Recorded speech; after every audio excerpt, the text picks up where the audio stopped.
Welcome everyone to Paranormal M. Thanks for being here tonight. Before we begin, if you like the stories in this video, please give it a like and don't forget to turn on notifications for the next one. We'll start with Brandy's story from Alexandria Street in Hollywood, California. Her family only lived in that house for a short time, but what happened there stayed with them for years. So let's begin. And wherever you are listening from, I hope you have a good, restful sleep.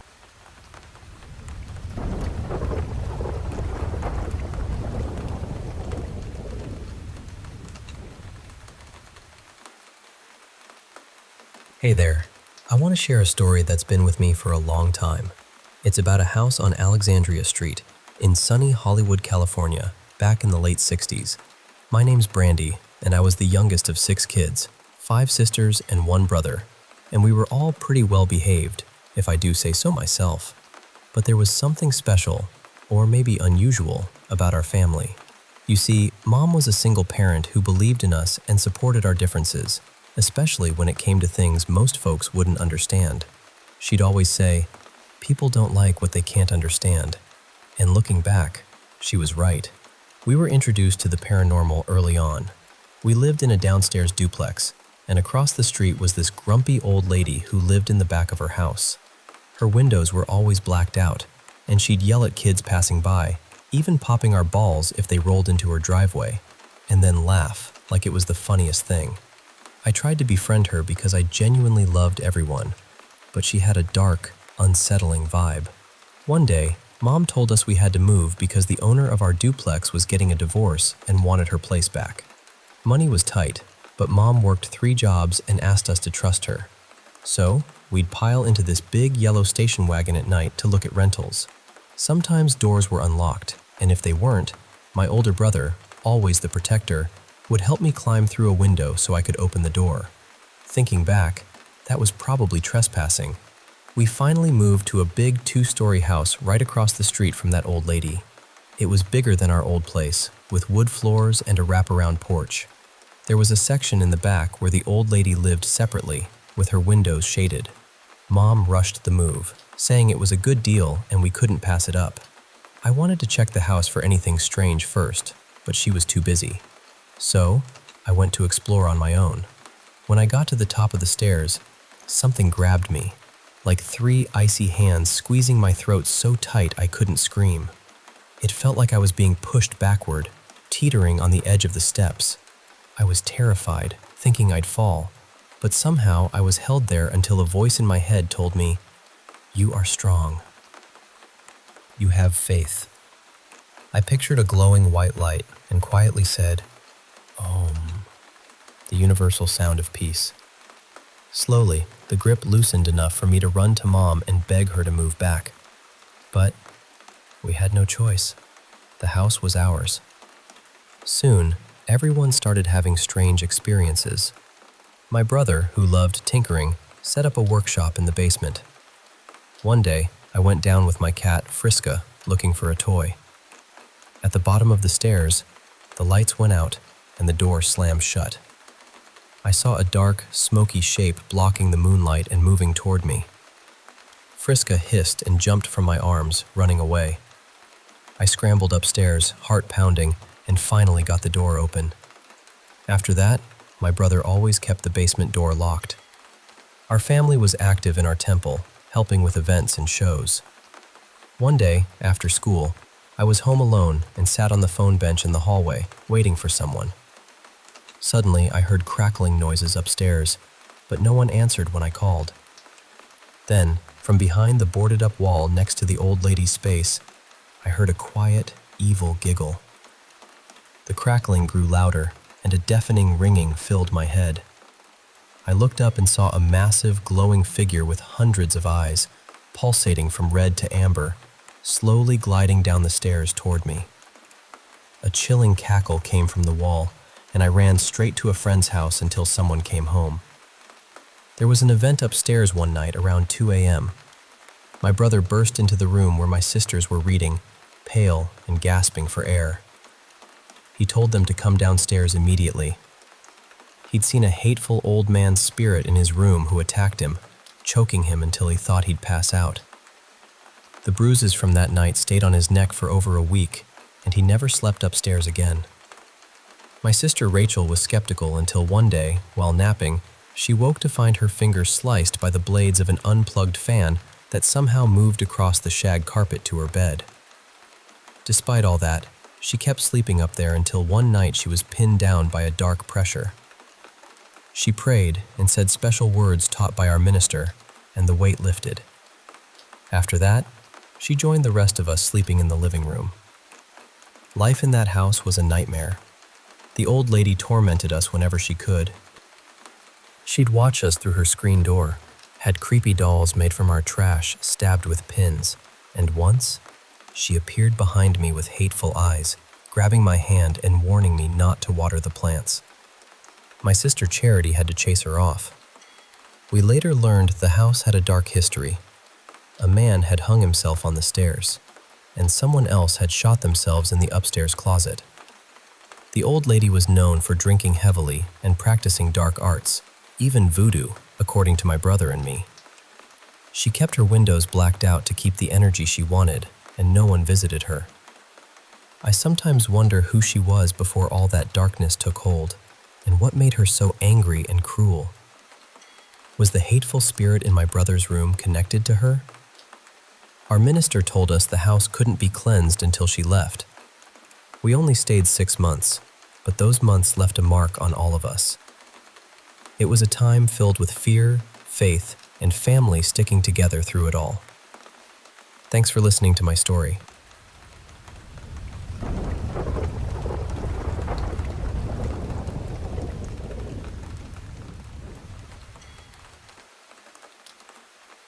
Hey, I want to share something that's been happening in our home. Something a bit unsettling, but very real to us. Since my partner switched to working the second shift, I started having our 2 little ones, my 3-year-old son CJ and my 1-year-old daughter, sleep in bed with me. It's been comforting for all of us. But then, something happened that shook me to my core. Last Tuesday night, right at 11:30 p.m., CJ woke up crying and terrified. I asked him what was wrong, and instead of speaking, he kept pointing to the corner of the room.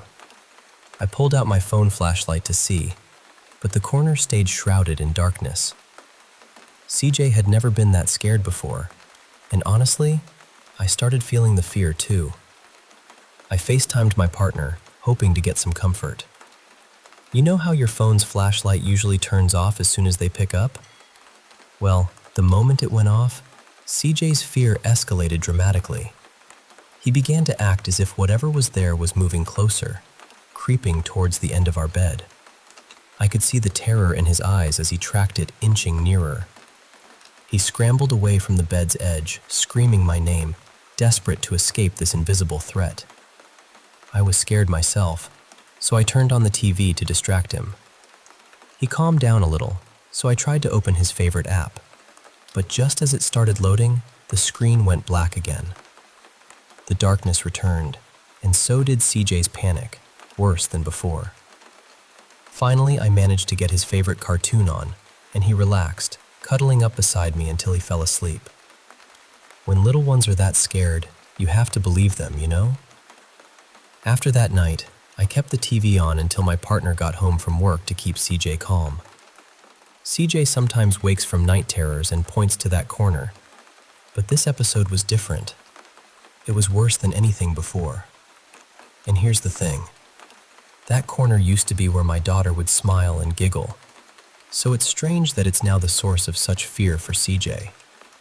Since that night, almost every night at exactly 11:30 p.m., CJ wakes up crying, terrified of something at the end of our bed. It's so consistent, it's almost chilling. Why always 11:30? What is haunting him? Last night he woke up scared again, but this time he was nodding, answering yes to whatever he was seeing. I truly believe he's seeing something that's terrifying him. This sensitivity seems to run in the family. My mom has always been able to sense spirits. She can walk into a house and tell you the kind and number of spirits there. My older brother has had his own strange experiences too.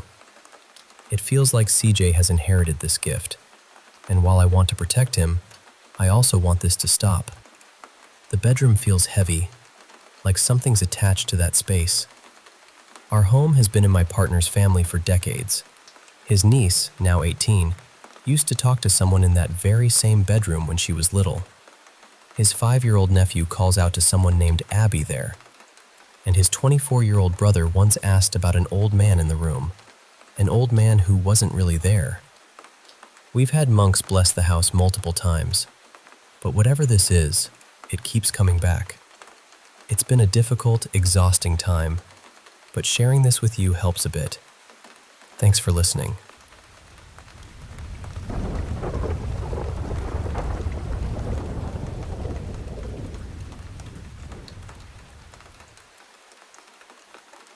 I saw someone talking about their Ouija board experience recently, and it brought back something I've kept tucked away for a long time. There's a bit of background to it, and it starts with my best friend. For the sake of the story, I'll call her Joni. Joni's bedroom was in the basement of her mom's house, so whenever I went over, that's where we usually ended up hanging out. And I mean this sincerely, that basement never felt normal. The moment you started walking down those stairs, the air changed. It got colder, heavier somehow. You'd feel chills crawl up your arms before you even reached the bottom, and there was always this awful feeling that something had already noticed you. Even now, I would not go down there by myself. Not for anything. Joni had told me things before. She said that sometimes, at the foot of her bed, she would see this tall, shadowy figure standing there. And when I say tall, I mean impossibly tall. Like its head disappeared right into the ceiling. She also said she had woken up more than once halfway pulled off the end of her bed, like something had grabbed her and tried to drag her. Her mom had the room saged. They used holy water. Someone blessed the space. Joni even pinned a rosary to the wall right behind the spot where that figure usually stood. None of it changed anything. I believed her because she wasn't the kind of person to make things up. But there was still this tiny part of me wondering if there could be some other explanation. Sleep paralysis, bad dreams, shadows from outside, something like that. Then I slept over one night. We weren't even in her bedroom that time. We were sleeping on the couches in the main room of the basement. It had been a completely normal sleepover. We played games, watched a couple of movies, ate snacks, stayed up too late, all of that. Then sometime around 3 or 4 in the morning, I woke up, and there was something standing over me. I still don't have a better way to describe it than tall and shadowy. It was right there, looming over the couch, silent and dark. I froze. I didn't scream. I didn't move. I just stared at it, trying to convince myself I wasn't seeing what I was seeing. After that, I couldn't really dismiss what Joni had been telling me. The next time I came over, I told her I could bring my Ouija board. My thinking was, if something happened, then something happened. And if nothing happened, then at least we'd tried. So we set it up in the basement. Before we started, we talked through the rules. We agreed to be respectful, not ask anything reckless, and to say goodbye properly when we were done. At first, nothing really happened. The planchette just sat there, and we sat there staring at it, waiting. Then the room started getting cold. Not just a little chilly either. It felt like the whole basement had tightened around us. Like every corner had eyes. I remember feeling watched from all sides, not just from one direction. Then the planchette moved to hello. Joni and I looked at each other immediately. You could tell we were both suspicious, like, okay, which one of us is doing this? But I knew I wasn't moving it, and the look on her face told me she wasn't either. She looked genuinely scared. We asked how old it was. It gave us 4 or 5. We asked if it was a boy or a girl. It said boy. At that point, we both stopped and asked each other again if either of us was moving it. We both said no. And I believed her. There was fear in her eyes, real fear, and I know what I felt under my own fingers. I wasn't pushing anything. Then we asked its name. It spelled out Zico.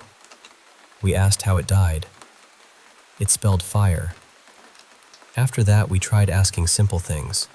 Favorite color, favorite food, easy questions, the kind of things you'd ask a child if you were trying to be gentle. But it didn't seem interested in that at all. A lot of the words came through misspelled, strange, and broken. Then eventually, it just stopped answering altogether. The planchette went still. We thanked it, said goodbye, and ended the session. Afterward, Joni had the basement blessed again, but she was so shaken by the whole thing that, to this day, she will not touch a Ouija board, not even as a joke. Later on, we started looking into what had happened, and that made it worse. We read that spirits using names with the letter Z, presenting themselves as children, and spelling things incorrectly can show up in stories involving darker entities. I'm not saying that's definitely what it was, but it was enough to make both of us feel sick. Then someone we knew, who was really into paranormal stuff, said something that honestly bothered me more than anything else. She reminded us that spirits can lie, and somehow, that made the whole experience feel even darker. Because whatever we spoke to in that basement, I don't think it was really a little boy named Zico.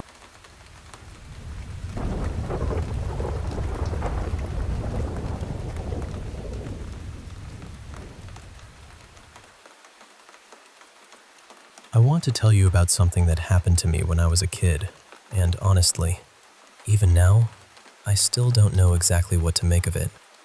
My great-grandparents on my mom's side had this beautiful old family property tucked up in the mountains of West Virginia. And when I say mountains, I really mean it.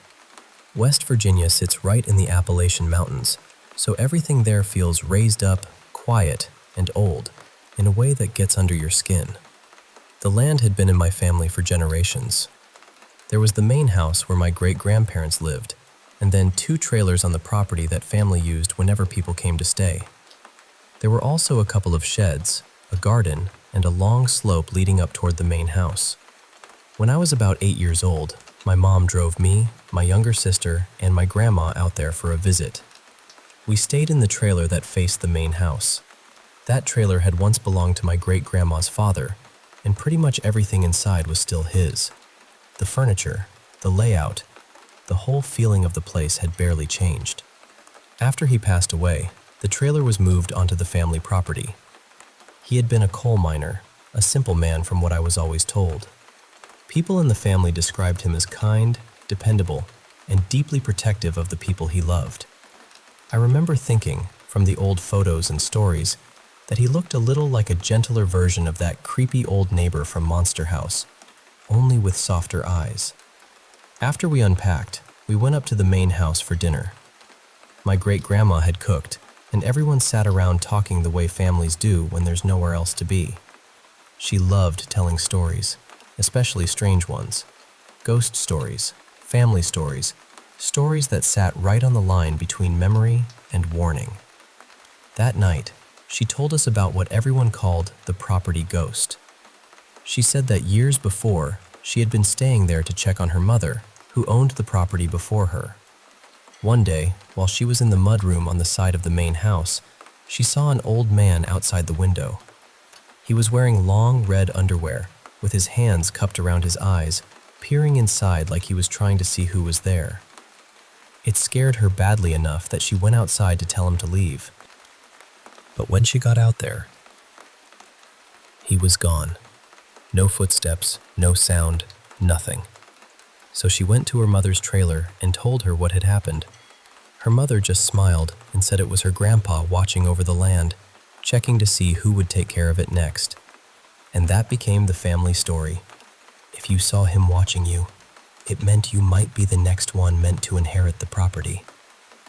A few days into our stay, my sister and I spent most of the afternoon in the trailer. We watched movies on this old box television, played around on a broken exercise machine, and colored in coloring books we had brought with us. After a while, we got bored and, for some reason kids do things like this, decided to pretend we were housekeepers. We found cleaning supplies and started sweeping, mopping, and wiping down counters. We even turned on the old radio and found a classic rock station while we worked. Eventually, I got a bad cramp in my leg, so I went to lie down in the bedroom where my mom had been sleeping. My sister kept cleaning for a little while, then turned off the radio and came to sit with me.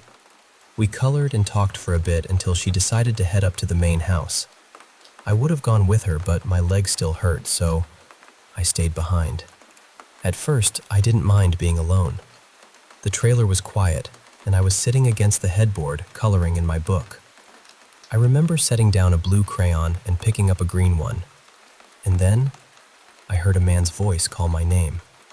I looked up right away. It sounded like it came from the far end of the trailer, near the bedroom where my sister and I were staying, close to the front door. A few seconds passed, and then, the same voice said my name again. Only this time, it sounded closer. At first, I thought maybe my sister had come back and was trying to scare me, so I called out to her and told her I was going to tell Mom if she didn't stop. Then the voice said my name again. Closer. This time, it sounded like it was coming from the kitchen and living room area. That was when I knew it wasn't my sister. The voice came one more time, right outside the bedroom door. I screamed and jumped up. As I ran for the door, the radio suddenly turned on by itself. It was playing the same classic rock station my sister and I had been listening to earlier. I screamed even louder while trying to shove my shoes on and tie them. Over the radio, I could still hear that man's voice calling my name. And now, it sounded like it was coming from the bedroom I had just run out of. The music got louder. The voice got louder. As soon as my shoes were tied, I bolted out of that trailer. I didn't care about the cramp in my leg anymore. I ran up the hill toward the main house as fast as I could, with the radio still blaring behind me. I never looked back. Not once. When I got inside the main house, everyone was in the kitchen eating dinner. I was shaking, out of breath, and terrified. Once I calmed down enough to explain what happened, my great-grandma told me something that made my stomach twist a little. She said they had just been talking about the man who used to own that trailer. My great-great-grandfather. That helped me calm down a little, because I wanted to believe it was him. I wanted to believe he had only been saying my name, not trying to scare me. But after that, I refused to stay in that trailer alone. Later that night, I went back down with my mom, my sister, and my grandma. When we opened the door, all the lights were on, and the radio was still blasting. My mom went over and shut it off like it was nothing, but I couldn't stop thinking about it. Before bed, my sister, my grandma, and I watched a movie while my mom slept in the room where I had heard the voice. I tried to forget about what happened, but I was still nervous. Eventually, my grandma got tired and settled onto the couch, so my sister and I went to our room. Somehow, I fell asleep. But in the middle of the night, I woke up. I don't know what woke me. There was no loud sound, no movement, nothing obvious. I just had this overwhelming feeling that someone was watching me. I looked over at my sister's bed, and she was asleep. The room was quiet. Nobody was inside with us. I rolled over, trying to calm myself down and go back to sleep. That was when I saw something at the window. The blinds were broken, so they only partly covered the glass. Through them, I could see a pair of eyes looking in. They weren't staring directly at me. It was more like they were looking over the whole room, slowly taking it in. And behind the eyes, I could make out the faint shape of red. I pulled the covers over my head and froze. I didn't move. I barely even breathed. I stayed like that for what felt like forever until I finally got brave enough to peek out again. The eyes were gone. Eventually, I fell asleep. I never told anyone about that part. I wasn't sure if it had really happened or if it had been some kind of nightmare. Honestly, I'm still not completely sure. But part of me thinks those eyes belonged to the property ghost. Maybe he was just watching over the place. Maybe he was checking on us. Maybe he was trying to let me know he was still there. It's been years now, and I've gone back to that property many times. Nothing like that has ever happened again. But I've never forgotten the voice in the trailer. And I've never forgotten those eyes at the window.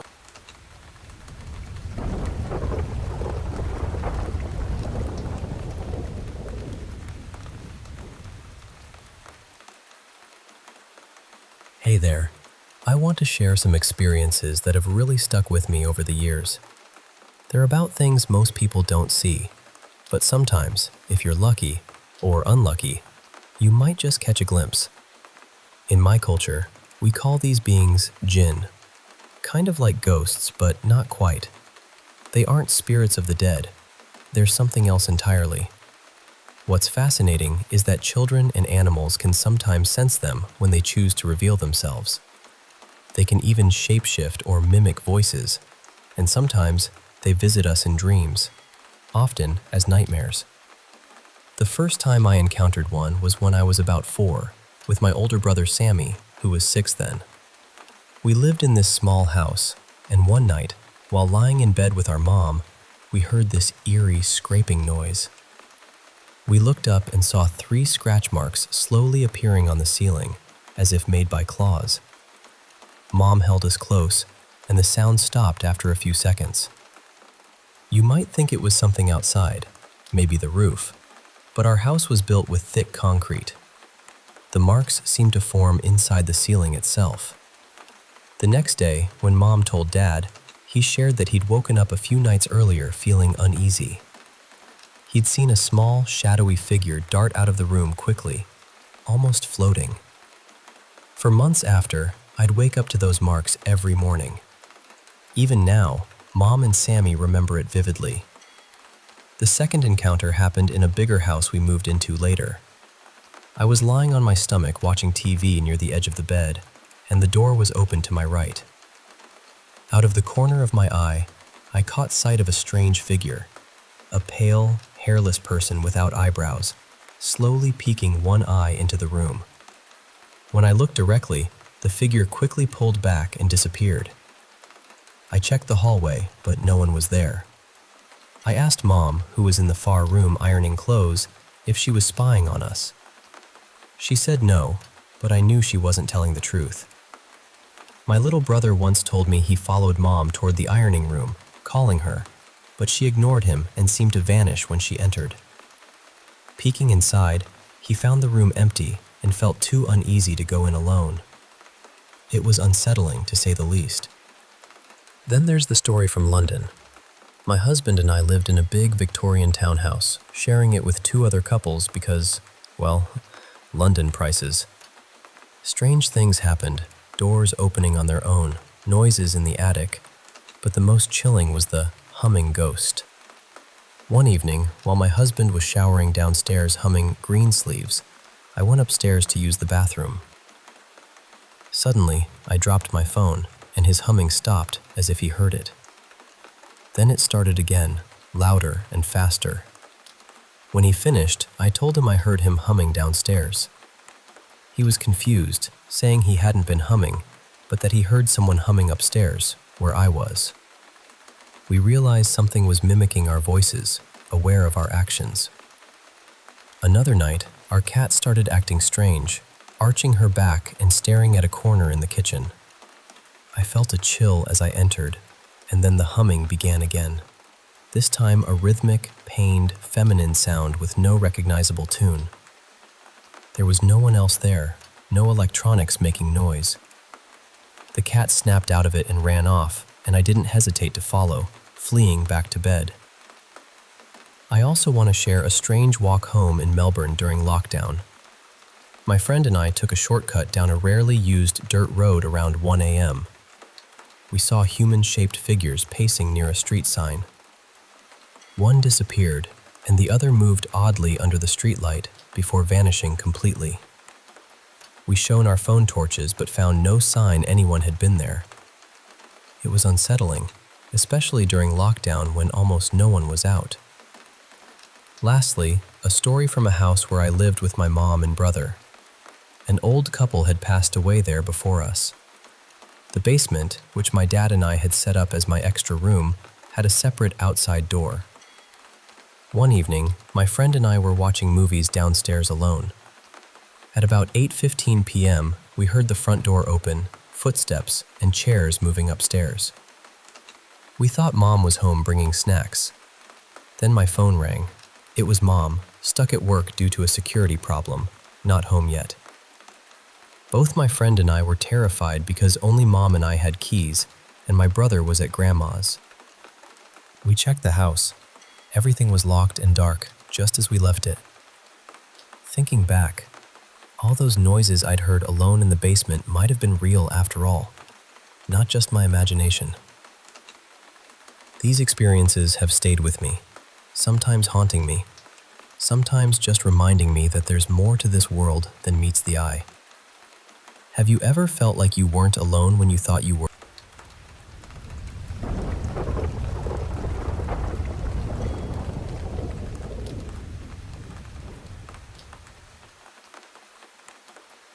Hey there, I want to share a pretty wild story that happened back in 2018 when I was living in a small house with my mom, my younger brother, and our pets. Now, this wasn't just any house. It was one that my older sister, who has this unique ability to see and feel spirits, said was home to 4 very distinct spirits.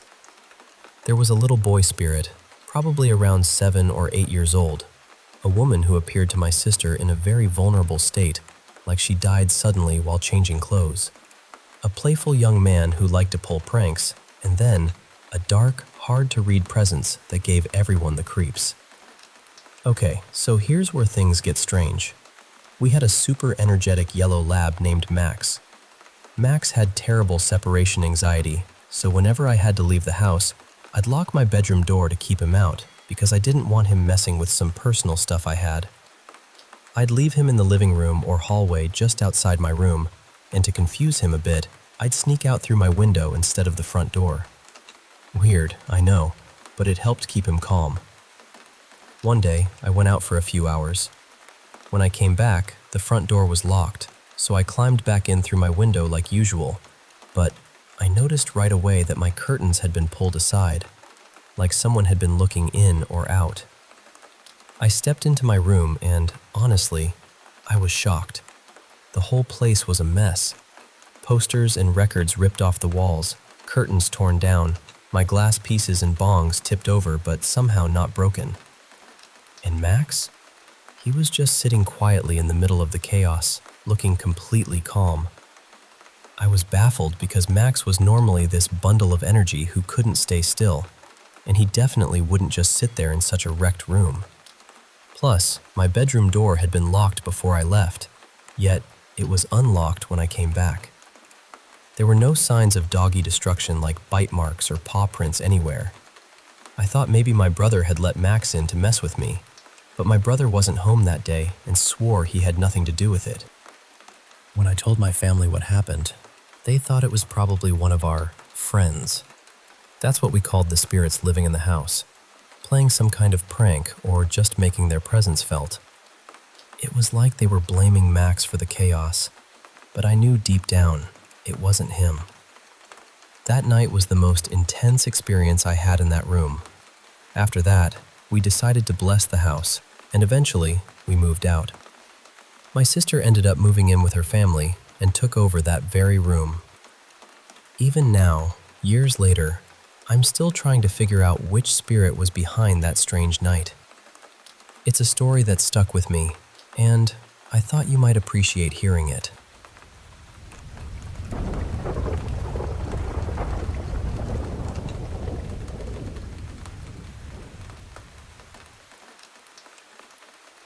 This happened quite a few years back now. I want to say it was maybe 12 or 13 years ago. So I'll be honest, a few of the details are a little hazy. but the parts that mattered, those have stayed with me. I remember one evening, I was scrolling through Facebook when I came across an advert for a ghost hunting night inside an old jail in Scotland. It was only a few hours away from where I lived, and I'd always been curious about that sort of thing, so I thought, why not? I booked myself a place. The event was in Jedburgh, down in the Scottish borders, not too far from England. I hadn't heard of the group running it before, so I did a bit of digging first.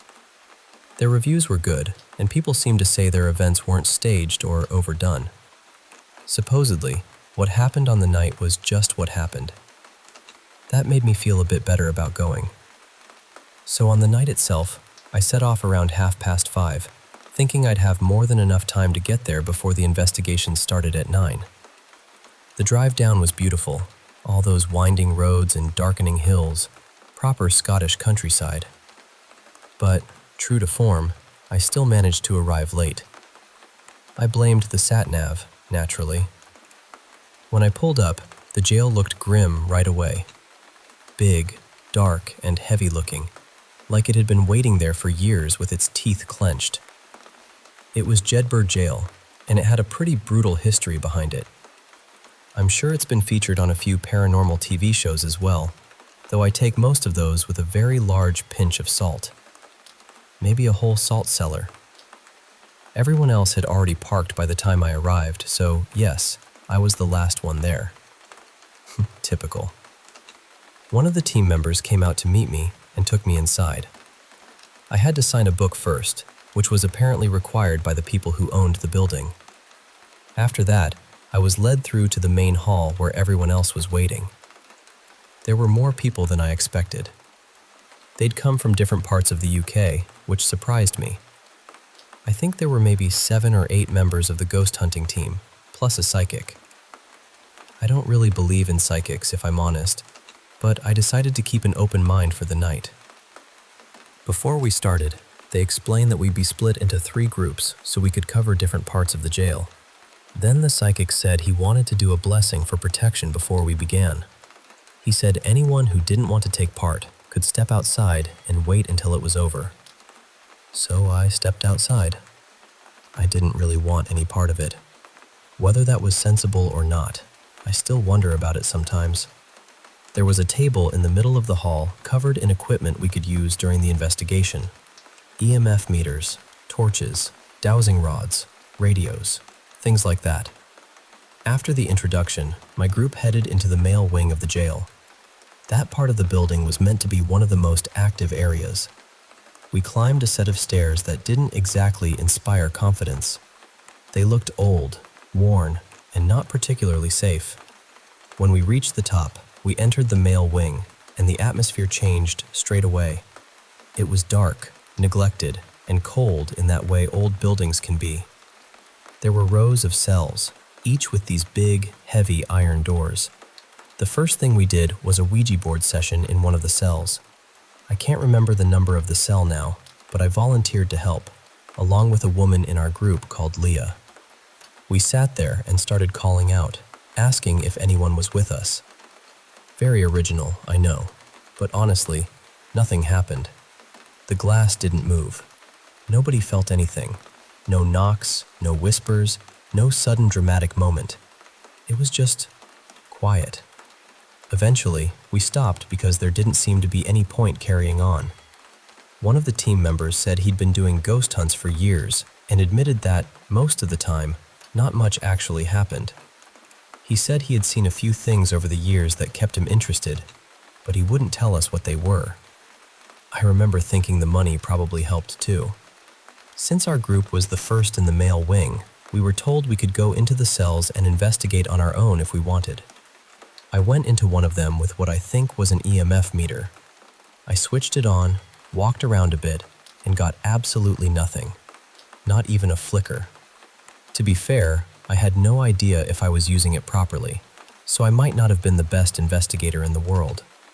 We spent about an hour in that wing, and nothing happened. No footsteps, no bangs, no voices, nothing. Eventually, we left so another group could have a turn. We went back to the main hall, where the psychic was using dowsing rods. He asked for a volunteer, and a woman went up to help him. He explained how they were supposed to work, but I wasn't convinced. They just looked too easy to influence, even without meaning to. After a while, the rods did move in her hands, and I'll admit it was interesting to watch, but I still wasn't sold.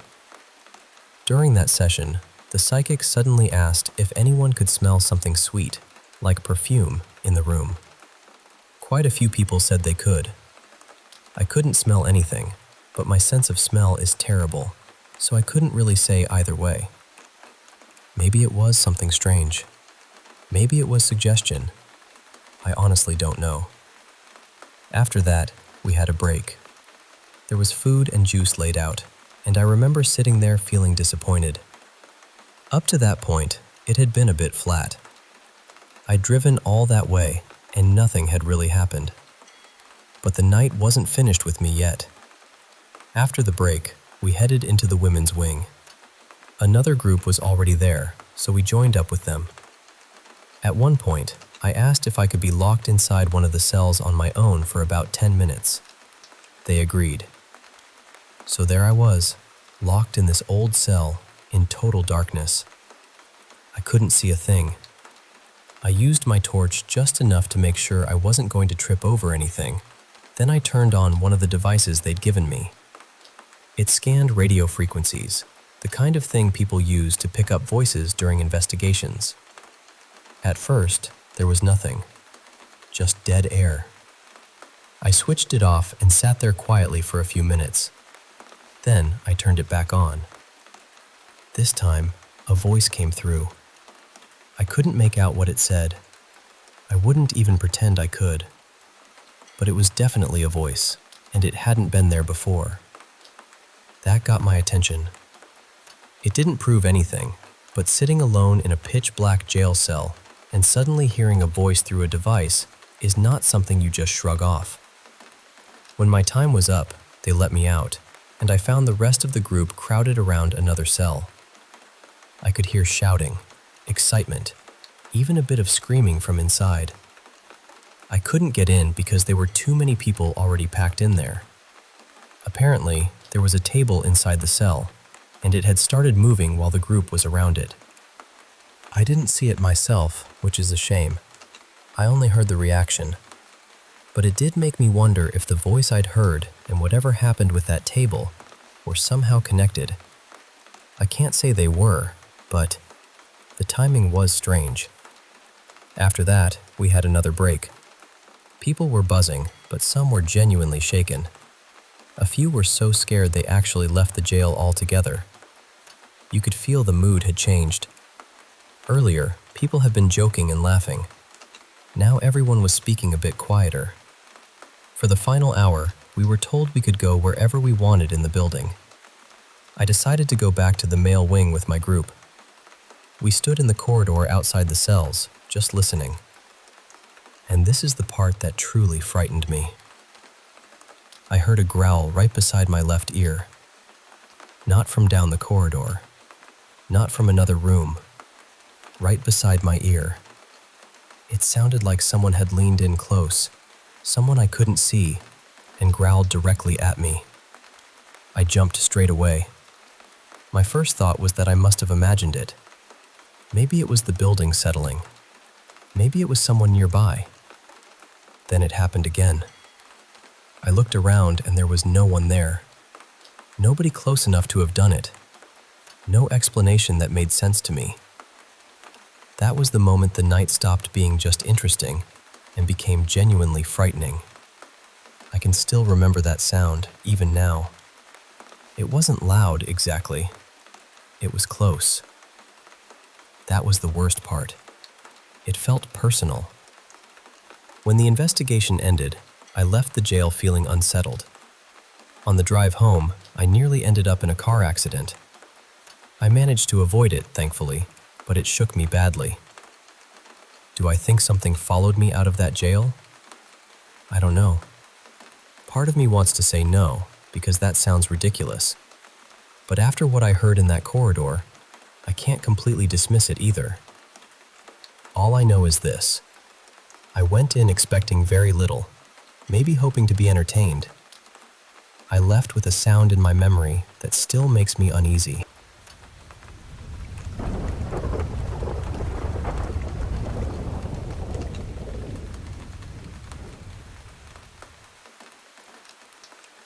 I was in my 20s, working in hotel management at a small boutique hotel in Buenos Aires. Around that time, one of our guests asked if we knew anyone who could read tarot cards.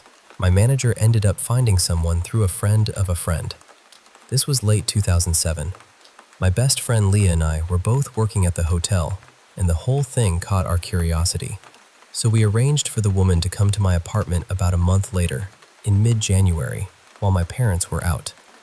Leah went first. Then it was my turn. I sat down with a pretty clear mind. I wasn't expecting anything dramatic, honestly. It wasn't my first time trying tarot, but the first time had been with a friend who was mostly practicing. I still sometimes wonder if I should have listened more carefully to what I was told back then, but that's another story. The woman's name was Rosaria. She started by asking questions, checking little details, and looking over our birth charts, which she had prepared beforehand. Everything felt normal enough until she saw the cards I had chosen. Then she gasped. I raised an eyebrow. She looked at me and said, "Death is all around you." I'll be honest, I kind of laughed. Not loudly, but enough for her to know I wasn't exactly buying it. She asked if anyone in my family was ill. I said yes.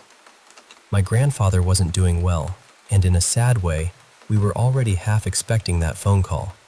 She nodded, but then said she could see several deaths in the family. Again, I raised an eyebrow.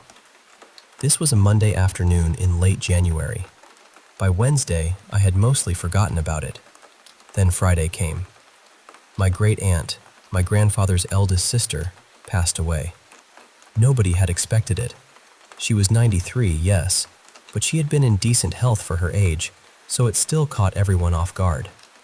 The next week, I found out that one of my mother's cousins had died. She had been dealing with health problems for a while, and we weren't especially close, but still, it was another death in the family. Then, by the third week, my grandfather passed too. By mid-February, it honestly felt like relatives were just falling one after another. After that, I told myself I would take tarot seriously. Part of me wishes I had kept that promise in a healthier way. There were times later when I used it like a life raft, and I'm not exactly proud of that. A few months later, in early November, just weeks before my birthday, I was in a very different kind of emotional mess. I'm gay, and my first real relationship had just ended after I found out I was being cheated on. Coming out hadn't made things easier with my parents either. Work gave me some stability, especially because I was finally doing something I liked, but deep down, I just wanted to fall in love again. So I called Rosaria. I asked her about love. Her answer shocked me and amused me at the same time. She said, "Well, you're not going to stay single for long." I asked, "Really? How?" She paused and said, "It's not completely clear." I said, "I don't follow." Then she said, "It says you already know of this person." I remember saying, "What?" She said, "Yes, you know about him. You're aware of him somehow, but you haven't actually met." I just sat there like, okay. Then she added, "You're going to meet him either 1 week before your birthday or 1 week after it." I know that probably doesn't make sense right now. And no, it really didn't. Here's where it gets strange. A friend of mine had a birthday 2 days before mine, and that year he sent the invitation by email. Very 2007. He also forgot to hide everyone's addresses, which I was not thrilled about, because I didn't love the idea of random people having my contact information. These were still the MSN Messenger days, so naturally, a couple of days later, someone added me.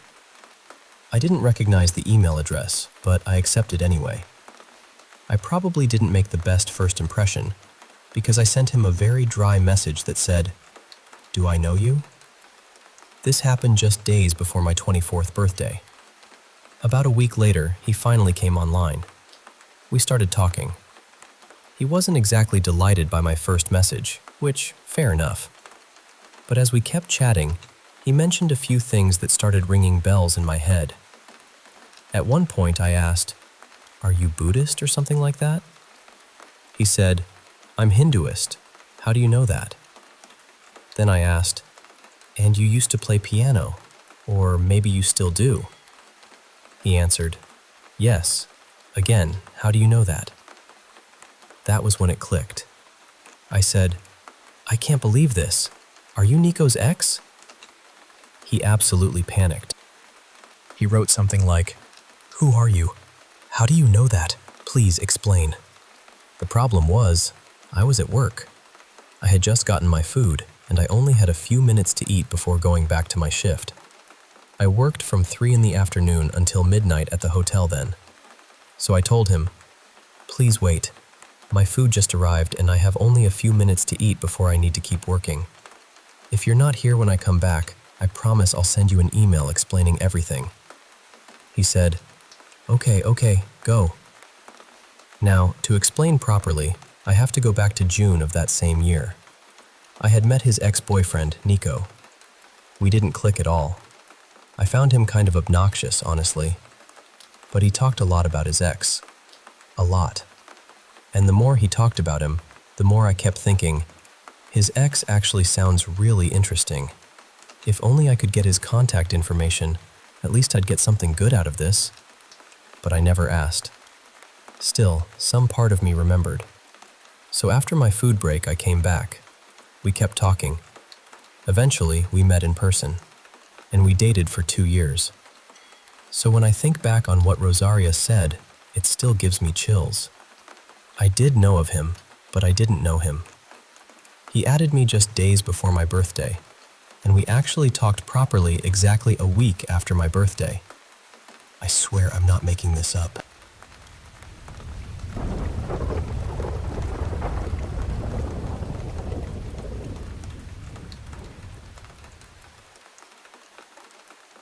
I need to tell you about something that happened to me a few years back when I was working as an electrician in India. I had just come home after nearly 3 weeks of work in another town. I was exhausted, honestly. I remember thinking I would eat, wash up, and sleep like a stone. But that evening, maybe around 6 o'clock, my phone rang. It was an elderly woman. Her voice was soft, but very clear. She said there was some electrical trouble in her house and asked if I could come take a look. So I went. The moment I reached the house, something felt off. Not frightening at first, just empty. There was no sound from inside, no television, no radio, no people talking nearby. Even the street outside felt strangely still. She opened the door and led me straight to the main electrical board. She told me the lights had been flickering and sometimes cutting out completely. I started checking the wiring. After a few minutes, I turned my head a little, just by instinct. She was standing right behind me, smiling. But it wasn't the kind of smile that makes you feel welcome. It was too wide, too fixed, like her face had forgotten how to stop. I looked away quickly and kept working. Then she left without saying a word. I told myself she was just lonely. Maybe old people do strange things when they live alone for too long. That's what I wanted to believe. After a while, she came back and asked if I wanted water or tea. I said tea. When she returned with it, she sat nearby and started talking about her son. She said he lived in Canada and called her often on the landline. She said sometimes they talked for hours. But while she was speaking, her face was turned away from me the whole time. And her voice. I don't know how to explain this properly. It didn't feel like it was coming from her mouth. It felt like it was coming from somewhere else in the room. I didn't say anything. I just drank the tea, put the cup down, and went back to work. By then, the evening had become night. I was still trying to find the fault. Around 9:30, the whole house suddenly went dark. I used my torch and kept checking the main box. That's when I heard whispering from inside the electrical board. I stopped moving. I listened. There it was again, a low whisper. Not clear enough to understand, but clear enough to know it was real. At first, I thought the old woman was standing on the other side of the wall, trying to scare me, so I forced myself to ignore it and kept working. After a long time, I finally fixed the problem. The lights came back on. I felt so relieved. I turned to her and said, "It's done. The fault is fixed."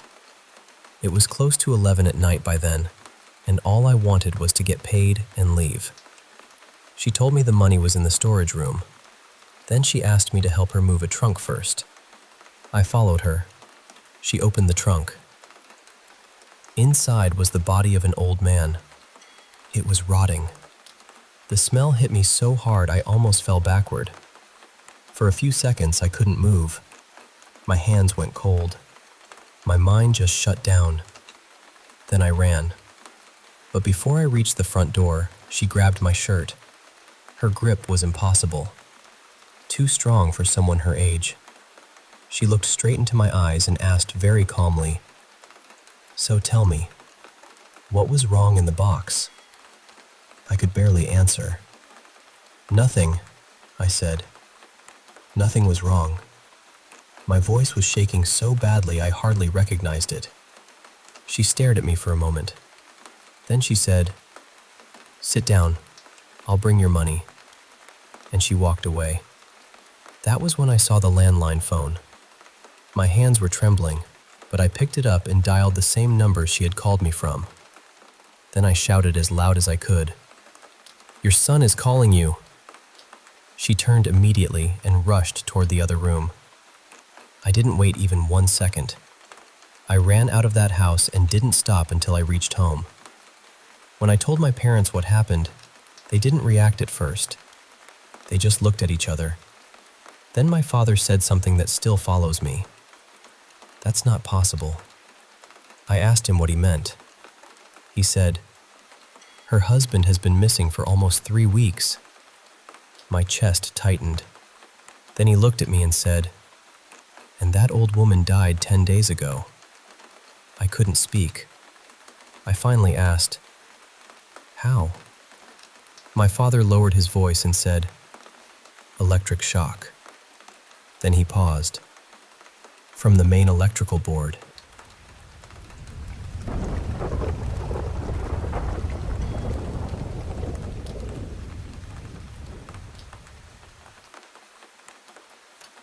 Hey there. I want to share a little story from my childhood. Something that's been witnessed not just by me, but by a couple of others in my family. It's about a shadow figure we kept seeing in our old house. Now, whether you believe in ghosts or just coincidences, I hope you'll find this story interesting.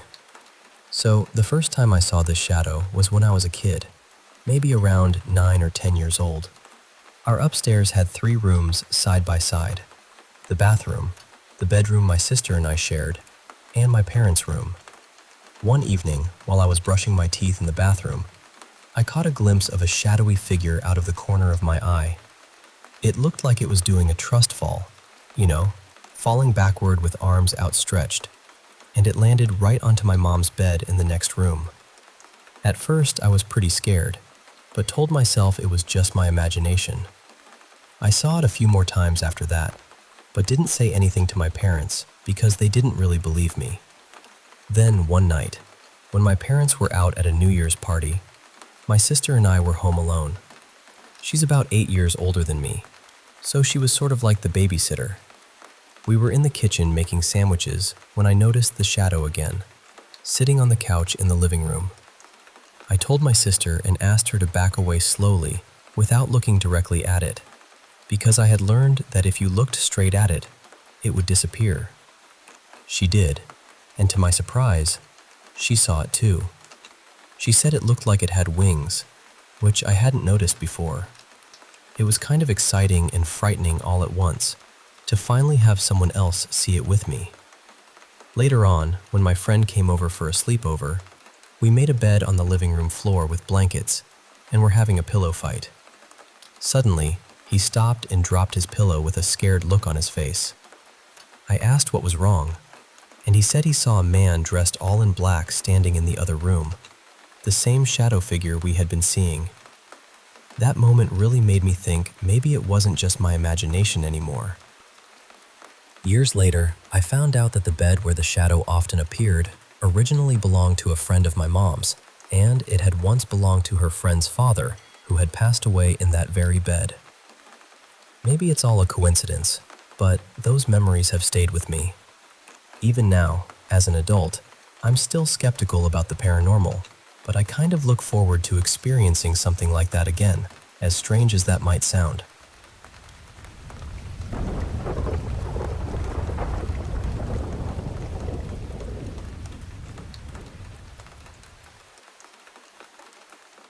I still think about this almost every night. This happened about 2 months ago, on Easter morning, right around 3 a.m. And honestly, even talking about it now gives me chills. At the time, I was living with my mom and stepdad. They're both really careful about security. I mean, almost overly careful. We have motion cameras around the house, multiple locks on every door, those metal security bars that wedge under the handles, the whole setup. So the house always felt safe, locked down, quiet. My bedroom is down in the basement, and my mom and stepdad usually go to bed pretty early, around 10:30. That night, I was still awake playing League of Legends with some friends. I'd been on since around midnight, and nothing felt strange at all. It was just a normal late-night gaming session. Then, right around 3 a.m., I heard 3 loud knocks on my bedroom door. Clear knocks. Not random creaking, not pipes, not the house settling. 3 deliberate knocks. Then, silence.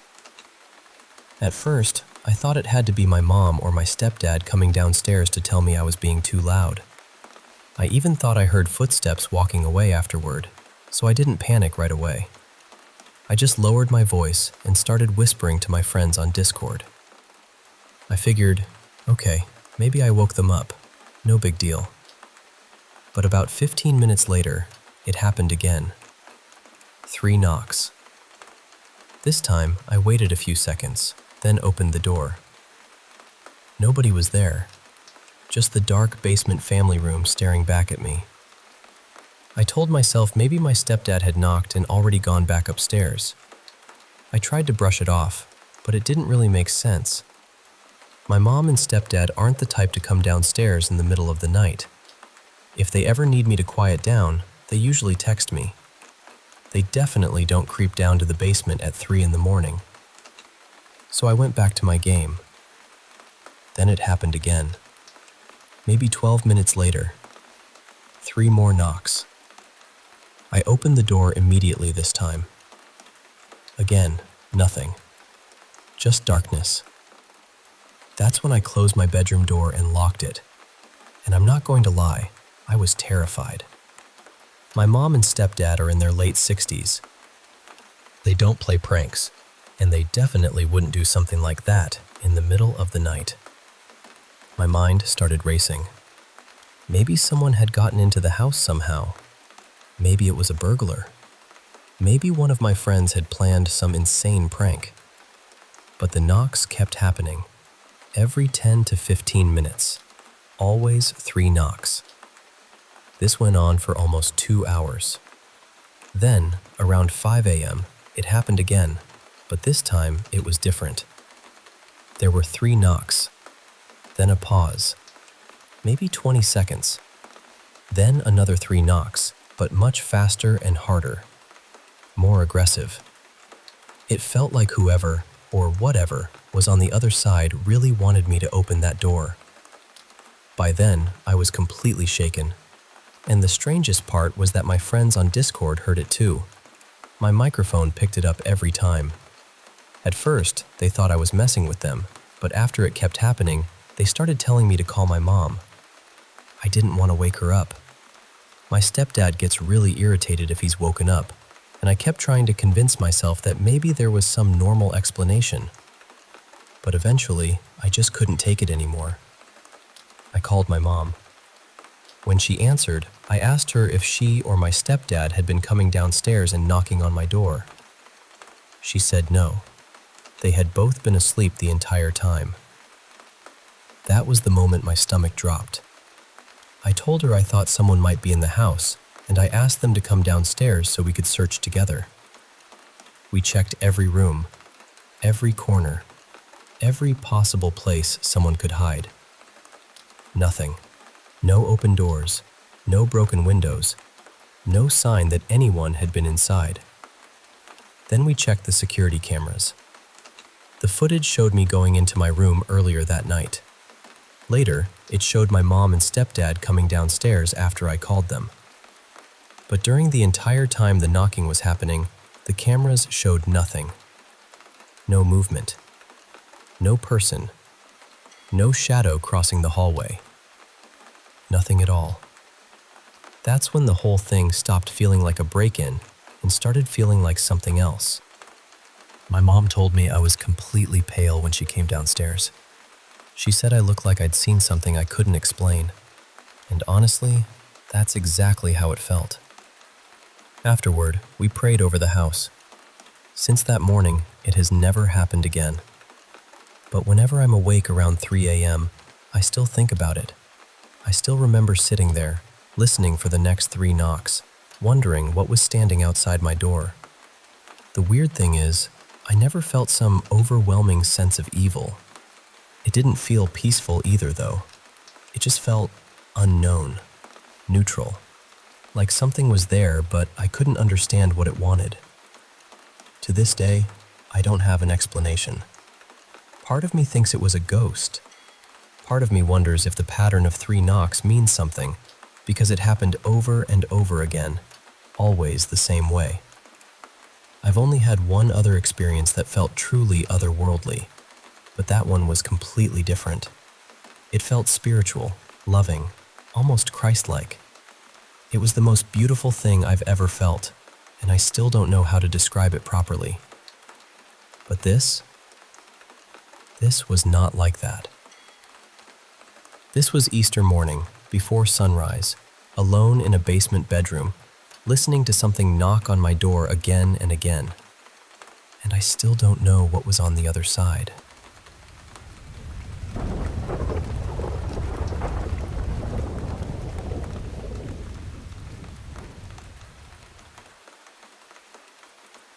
I still think about this sometimes, even though it happened way back in the early 2000s. Before I get into it, I should probably say that my dreams are usually nonsense. They jump around, they don't follow any real story, and they almost never involve people I actually know. So this one stayed with me because it was completely different. At the time, I was working as an ICU nurse at a major hospital. We took care of some of the sickest patients in the region. People came to us in the worst possible condition, and unfortunately, we did lose patients. Septic shock, organ failure, massive complications. Death was part of the job, even though that never made it easy. One day, I got a new patient admitted to the unit. His name was Daniel. He was fairly young, probably in his 30s, and he had come in with a serious gastrointestinal bleed after what sounded like a rough holiday weekend of drinking and partying.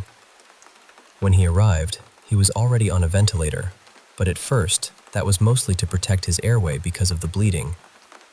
We honestly expected him to pull through. He didn't have family nearby, but he did have friends who cared about him and checked in. Still, things started going wrong in a way none of us really expected. His liver began to fail, and once that happened, the situation became almost impossible. A transplant wasn't an option for him. Eventually, his family, who lived out of state, agreed to stop aggressive treatment. I was working the night his condition took a sharp turn. He started bleeding heavily, and at that point, there was nothing left to do except make him comfortable. I was still a young nurse then. I was capable, and I understood the medicine, but I remember feeling so confused by how quickly everything had fallen apart. He died at the exact minute my shift ended, and the only people with him when he passed were us nurses. I had seen death before. I had learned how to put those feelings into a box so I could keep doing my job and not carry every loss home with me. But Daniel stayed with me. I kept thinking about him. I kept wondering whether his family had given up too soon, even though logically I knew his prognosis was terrible. I wondered why no one came to sit with him. Was there distance between them? Pain? Judgment? Were they estranged? I wondered if we had missed something, or if there was anything more we could have done. I was busy then, constantly working, traveling, juggling too much at once. Life kept moving, because it always does. But underneath all of it, that quiet ache stayed with me. Then, a few weeks after he died, I had the most vivid dream I have ever had. I remember the sensation of sitting up in bed, not just dreaming that I was sitting up, but feeling it. The dream began with me back in the ICU. The phone at the nurse's station rang, that old landline sound cutting through the room. I picked it up. It was Daniel. I remember saying, "How are you calling me? You passed away." And he answered so calmly. He said he had ways of doing it. I asked him a few things, but he didn't really linger there. He got straight to the point. He told me he knew I had been upset. He knew I had been carrying questions about him, and he had come specifically to reassure me. He told me very clearly that he was happy where he was. He said the way everything happened in the end was okay. Completely okay. There was no fear in him, no sadness, no blame. Just this steady, peaceful certainty. At the time, the only way I understood what he was describing was heaven. So I asked him, in my own way, if that was where he was. And he confirmed it. He said it was wonderful. The strangest part is that I had never actually spoken to him while he was alive. He had been unconscious the whole time I cared for him. I didn't know his voice. I didn't know his personality. But in the dream, he felt so real. Calm, gentle, mellow. Like someone who had no need to prove anything because he already knew he was safe. That dream was more vivid than any dream I had before or since. Even more vivid than a dream I once had about my grandmother after she passed. It didn't feel like my usual dreams at all. It felt almost like I was awake, sitting there, having an actual conversation with him. And after that, the distress I had been carrying was gone. I never had that same anguish about his death again. Not once. Maybe it was just my mind processing grief and guilt in the only way it knew how. Maybe my brain built a door so I could finally walk out of that room. But honestly, it didn't feel like that. It felt like a visit. And whatever it was, I hope it was. Because if it was truly Daniel, then I know he was at peace.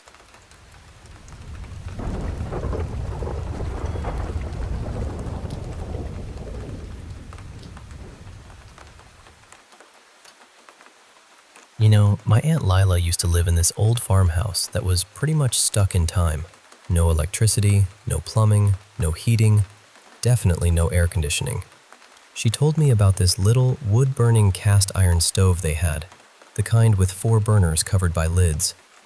I picture it being pretty small because they used to haul it outside during the summer, but when winter rolled around, they'd bring it back in, not just for cooking, but for warmth too. And funny enough, the stove spot was right in the room where Aunt Lila slept. One summer night, she woke up to this strange clattering noise in her room. She lit up her old kerosene lamp brighter and looked around. The burner lids on the stove were rattling. But here's the kicker, it was summer, and the stove should have been outside. There it was, just the stove itself, no stovepipe, and the front was glowing like it was blazing hot. Then, out of nowhere, a ball of flame shot up through where the stovepipe should have connected. It floated up to the ceiling and swayed back down into the stove like it was dancing, trailing this smoky green glow behind it. Suddenly, the lamp sputtered and died, plunging the room into total darkness. No flame, no glow, no smoke, just the rattling noise. Aunt Lila quickly relit the lamp, and everything vanished back into place.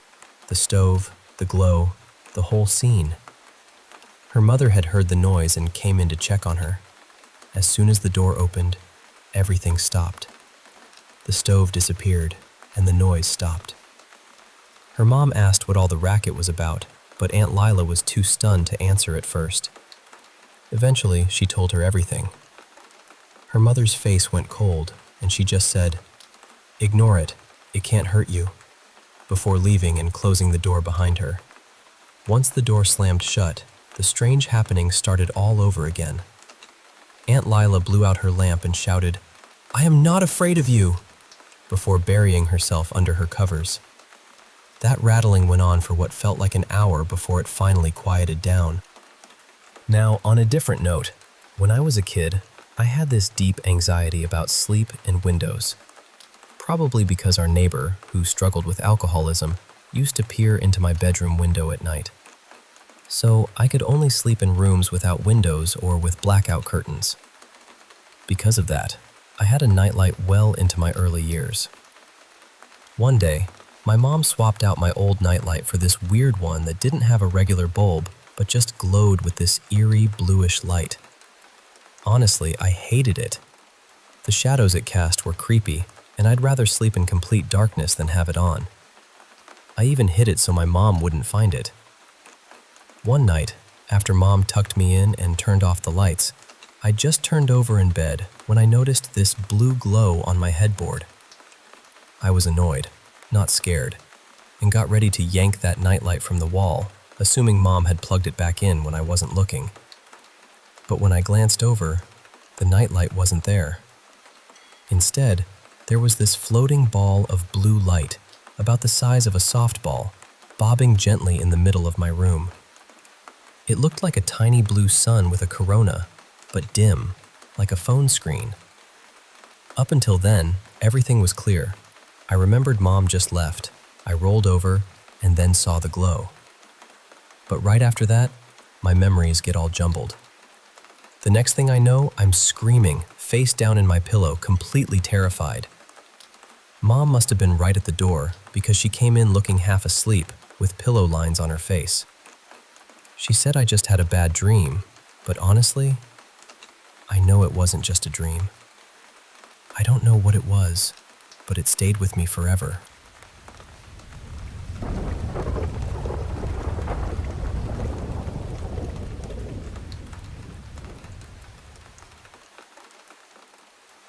You know, back in college, there was this girl I used to have a bit of a crush on. Let's call her Mia. She had this cool little crossover SUV, and we'd often hang out, chatting about all sorts of things while parked around campus. One night, we found ourselves parked under a big old oak tree in a pretty empty lot. It was dim, with only the campus lights flickering in the distance. As we were talking, Mia suddenly stopped mid-sentence and, sounding a bit panicked, asked if we could move somewhere else. In her rush to leave, she forgot to turn on her headlights, and we ended up getting pulled over by campus security for a moment. We finally parked near the main road where street lamps lit everything up nicely. Then she started switching the AC between warm and cold, back and forth, kind of ignoring me. Curious, I asked what she was up to. She said she was trying to fog up the windshield, but nothing happened. Then she pointed to the corner right in front of me, where there was a tiny footprint, about the size of a kid's, with 5 little toes and a full heel. I'll admit, I freaked out a little, thinking maybe she was playing a prank on me. I tried wiping it off, but the footprint was on the outside of the glass. We were both spooked. When I asked if that was why she'd hurried off earlier, she said no. She'd actually seen a small hand pressed firmly against the windshield. We just figured that parking lot had some sort of ghostly reputation. Fast forward a few years. I'd graduated and was working, and a buddy of mine had a pickup truck he used for work. One night, after grabbing dinner at a small ramen place, we hopped in his truck, and I noticed something familiar on the windshield. A tiny footprint again, only visible when the headlights from oncoming cars hit it just right. I told him to stay calm as I shared the story about Mia and that weird footprint. He got a little creeped out. This time, I tried wiping it off, and my finger brushed across dust that seemed to have gathered to form the shape of a tiny foot. It was like the dust itself had taken form. I started to get really unnerved, wondering if this thing was somehow following me. About a year later, I was at my girlfriend's house, which was tucked away in a quiet, gated neighborhood surrounded by woods. We had just finished watching this movie, The Shape of Water, which, by the way, I don't recommend watching with your partner's parents around. After the movie, we went upstairs to her room. As I was carrying her up the stairs, I stopped because something caught my eye. On the dust that had settled between the stair railings, there were two tiny footprints facing straight toward the couch where we'd been sitting. It looked like a little kid was standing there, watching us. What creeped me out even more was that there were no footprints leading up to or away from that spot. It just appeared there. I've never told my girlfriend about it because she gets scared easily, and I don't want her thinking her home is haunted or anything. But those little footprints? They seem to be a quiet reminder that some things are just a little beyond our understanding.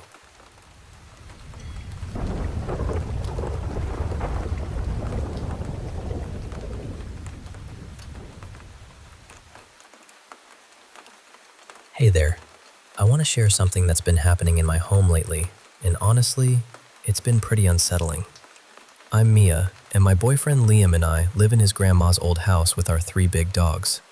You know, those dogs that bark at just about everything? Yeah, them. It's a cozy spot, but the quiet country vibe has been shifting lately, especially with all the construction going on nearby. So, here's the thing. For about a month now, I've been hearing voices and noises that just don't seem to have a source. At first, I thought it was just me, maybe being tired from working night shifts as a nurse or Liam playing a prank. But it's gotten to a point where it's hard to ignore. One afternoon, while I was cleaning and blasting music, the dogs suddenly started barking at a guest room door. We barely use that room. It's more of a storage space for odd things. When I checked, there was nothing there. But then, I distinctly heard someone say, "Hey friend." I froze, looked around, but the house was empty and all windows shut. I even messaged Liam to see if he was trying to talk through our dog camera, but it was unplugged. Then, just last night, Liam was out with friends, and while I was feeding the dogs and taking out the trash, I heard a whistle followed by a "Hi." The dogs perked up and stared in the same direction. Feeling uneasy, I texted Liam, who told me to grab the dogs, head to our room, and get the shotgun ready until he got home. When he came back, he searched everywhere, but found nothing. There have been other little things, but these moments really shook me. I find myself retreating to our room, waiting for Liam, just trying to feel safe again. It's been a strange and scary experience, and I just wanted to share it with someone who might understand.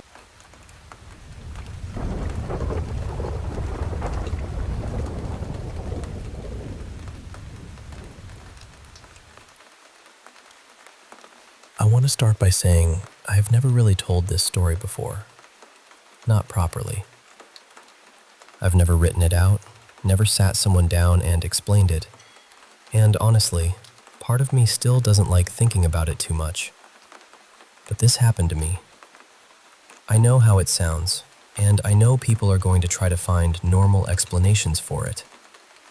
I get that. I probably would too.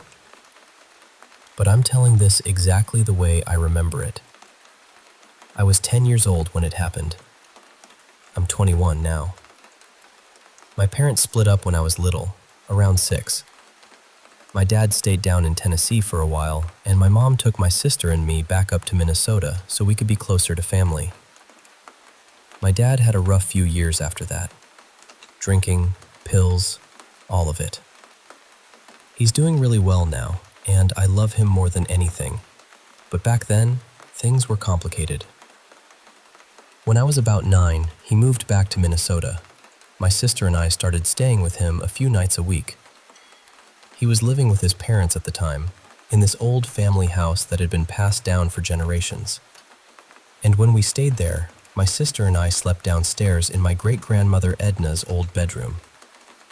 She had passed away before I was born, but the room was still kept almost exactly the way she had left it. Nothing really changed. Her things were still there, her furniture, her decorations, and most of all, her dolls.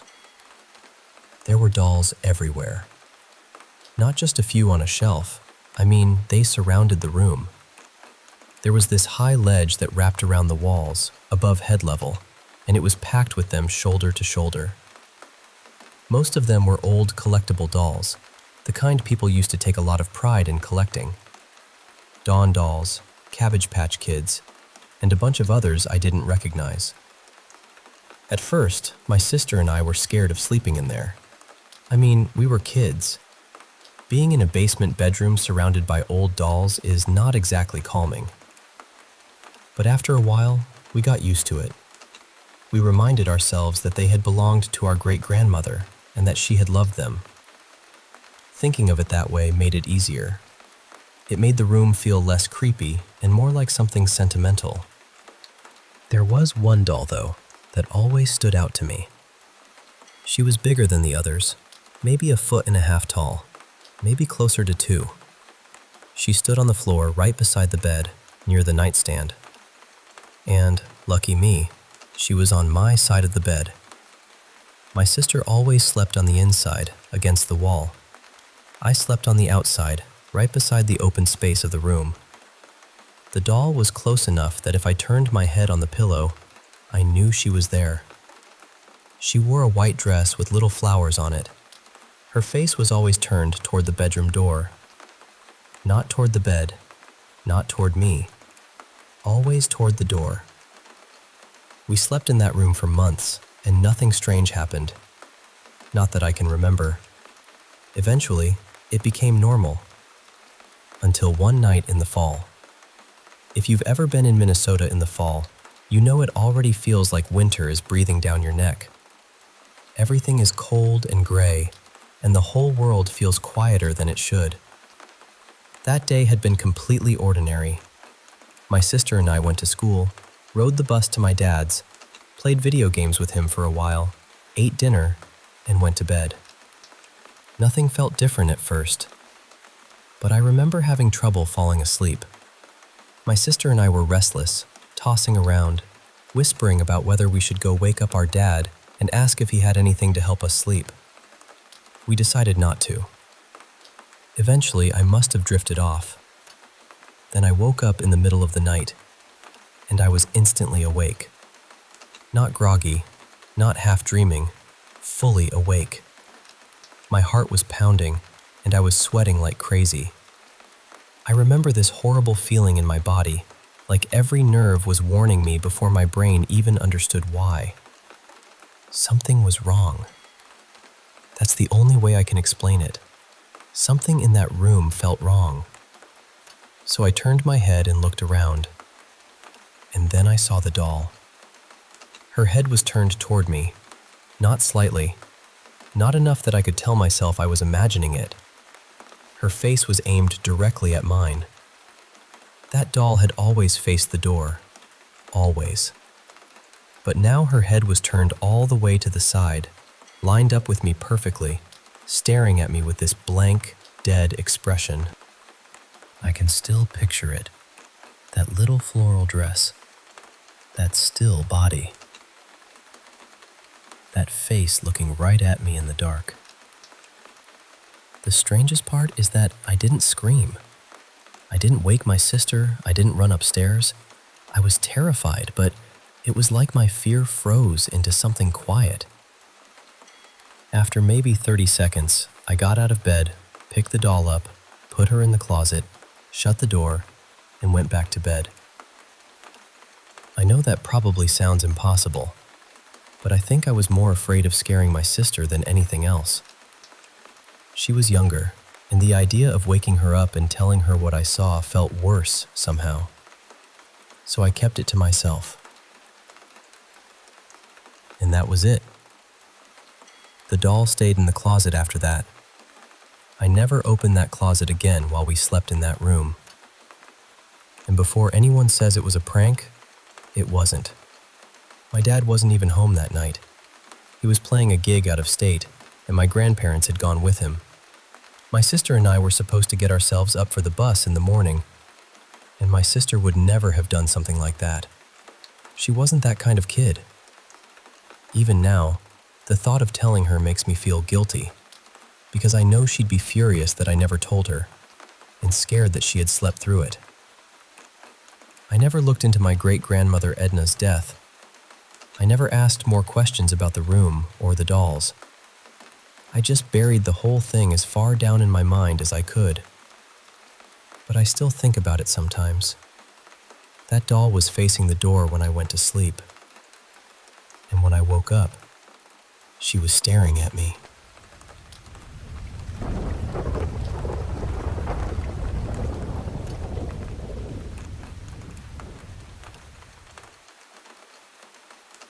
Hey, I want to share this really unusual experience my family and I had during a recent getaway. We stayed at this newly renovated lakeside inn just a bit north of Houston, Texas. Our room was pretty spacious, with a master bedroom for my wife and me, and a separate sitting area with a pull-out couch for our 2 kids. The floor was covered with these vinyl planks that looked like wood, but they made this very distinct clicking and peeling sound when you walked on them barefoot. So, on the first night, I woke up super early, like 5:30 a.m., way before the sun was up. I heard what sounded like our kids whispering softly in the other room. At the same time, I heard what I thought were 2 pairs of feet quietly pacing near our bed. I braced myself, expecting some kind of playful prank. I sat up quickly, ready to catch them, but the room was pitch dark and completely empty. I could feel my heart racing, and then the whispering just stopped suddenly. I lay back down, still half asleep, and glanced at the alarm clock. Way too early for our kids, especially on vacation. So I got up to use the bathroom, and to my surprise, the kids were fast asleep. While I was in there, my mind started racing.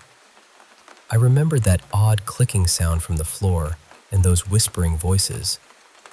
Was I dreaming? Then this unsettling thought hit me. What if someone had actually gotten into our room?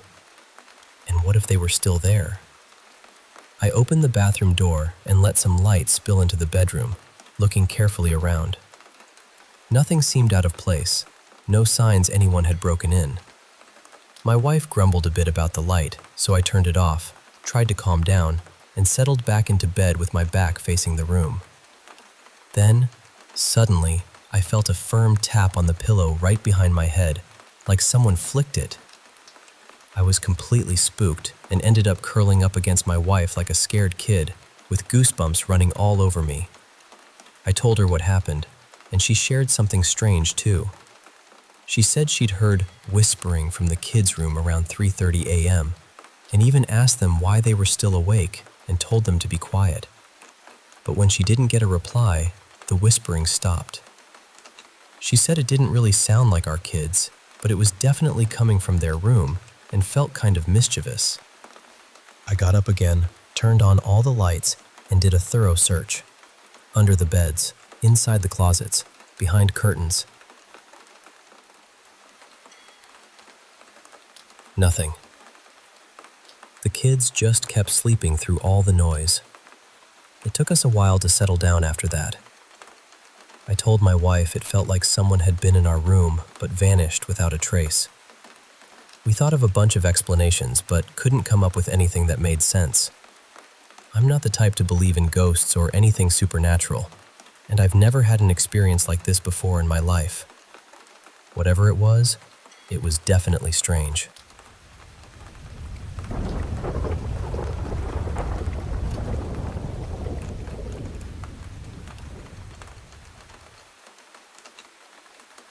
Hey there, I want to share a story from about 20 years ago when I was in my early 20s. Back then, I worked as a window covering installer in Sacramento, California. One day, I was sent out with a big load of metal mini blinds to a busy veterans hospital just off Highway 50. When I arrived, I met the lead maintenance guy. He was super kind and lent me a rolling cart to make hauling my stuff way easier. He then guided me through a maze of hallways and up a big service elevator. When we stepped out, I was met with a completely empty hospital wing. I was honestly relieved to see that I had the whole floor to myself. No patients, no staff, no furniture blocking my way. It meant I could work quickly without any interruptions. The maintenance man explained they had just finished some seismic retrofits, pointing to some fresh drywall columns that masked most of their work. They took the chance to do some cosmetic fixes, install new blinds, and give the place a fresh coat of paint. He showed me a typical patient room and mentioned that there should be one blind for every window on the floor. Then he said he'd leave me to it and to call if I needed anything or when I was ready to head out. Just before he got on the elevator, he asked in this concerned, almost fatherly way, "You sure you're going to be all right up here?" I replied with my best confident young man's voice, "Absolutely." After a friendly handshake, he left, and as the elevator doors closed, his question echoed in my mind. Standing there, I really took in my surroundings. I was in the middle of a long rectangular room. On my left, bright and airy patient rooms lined the perimeter. But to my right, the light quickly faded into a dense, black corridor shaped like a U. The corridor twisted back around to where I was standing. Despite the fresh paint, the place felt like it was stuck in the 1950s. There were those pea-green ceramic walls and matching asbestos floor tiles. That's when it hit me. This place was seriously creepy. But I had a job to do, so I got to work. First, I walked the whole perimeter to get a lay of the land, peeking into each room as I went. When I reached the dark hallway, my courage started to waver. With no light, I figured there probably weren't any windows there to cover, but I pushed on to be thorough. As I stepped into the darkness, it felt like someone zipped an electric current through me. I'd never felt energy like that before or since, and it made me pick up my pace. On both sides of the corridor were pitch-black rooms. After peering into one, I decided not to explore any further. I was pretty sure I didn't want to encounter whatever was lurking in there. I ended up running back to the main hall as fast as I could. Luckily, only one room in that dark corridor had a window needing a blind. While working there, I felt like 1,000 eyes were on me, so I kept my gaze fixed on the doorway until I finished. For the rest of the time on that floor, I stayed on edge. The further I got from the dark corridor, the more relaxed I felt, but I kept hearing footsteps, bangs, knocks, the sound of a bucket sliding across the floor, muffled voices, and even an old-school intercom crackling like something from a vintage movie. And I'm telling you, I was 100% sure these sounds were coming from right there on that empty wing. Every time I heard something, I'd peek out into the hall or call out, "Hello?" in what I'm sure was a shaky voice. Halfway through, I finally stopped reacting to the noises, until I heard, "Hey, Kale!" That was the maintenance man, and man, was I relieved to see him. He asked how things were going and if anything weird had happened. Not wanting to sound crazy, I hesitated, but then mentioned some of the noises. He just laughed and said, "No joke, this place is haunted as heck. I wouldn't work up here alone." He told me the hospital had been an active war hospital since the 1940s, and that thousands of people had died in the operating rooms lining that dark corridor. He also mentioned that an electrician had quit earlier that week after something had run up behind him and growled. We shared a few laughs to break the tension, and then he left me to finish up. The rest of the day was surprisingly quiet, and I started to feel more at ease. But I remember feeling so relieved to leave that place when it was all done, and completely wiped out, crashing early that night. Even today, that experience stands as the strangest and eeriest I've ever had.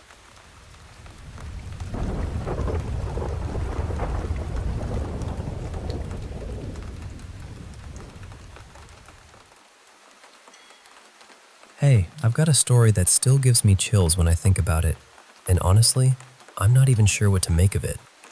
So, this all started in my little daughter Mara's room.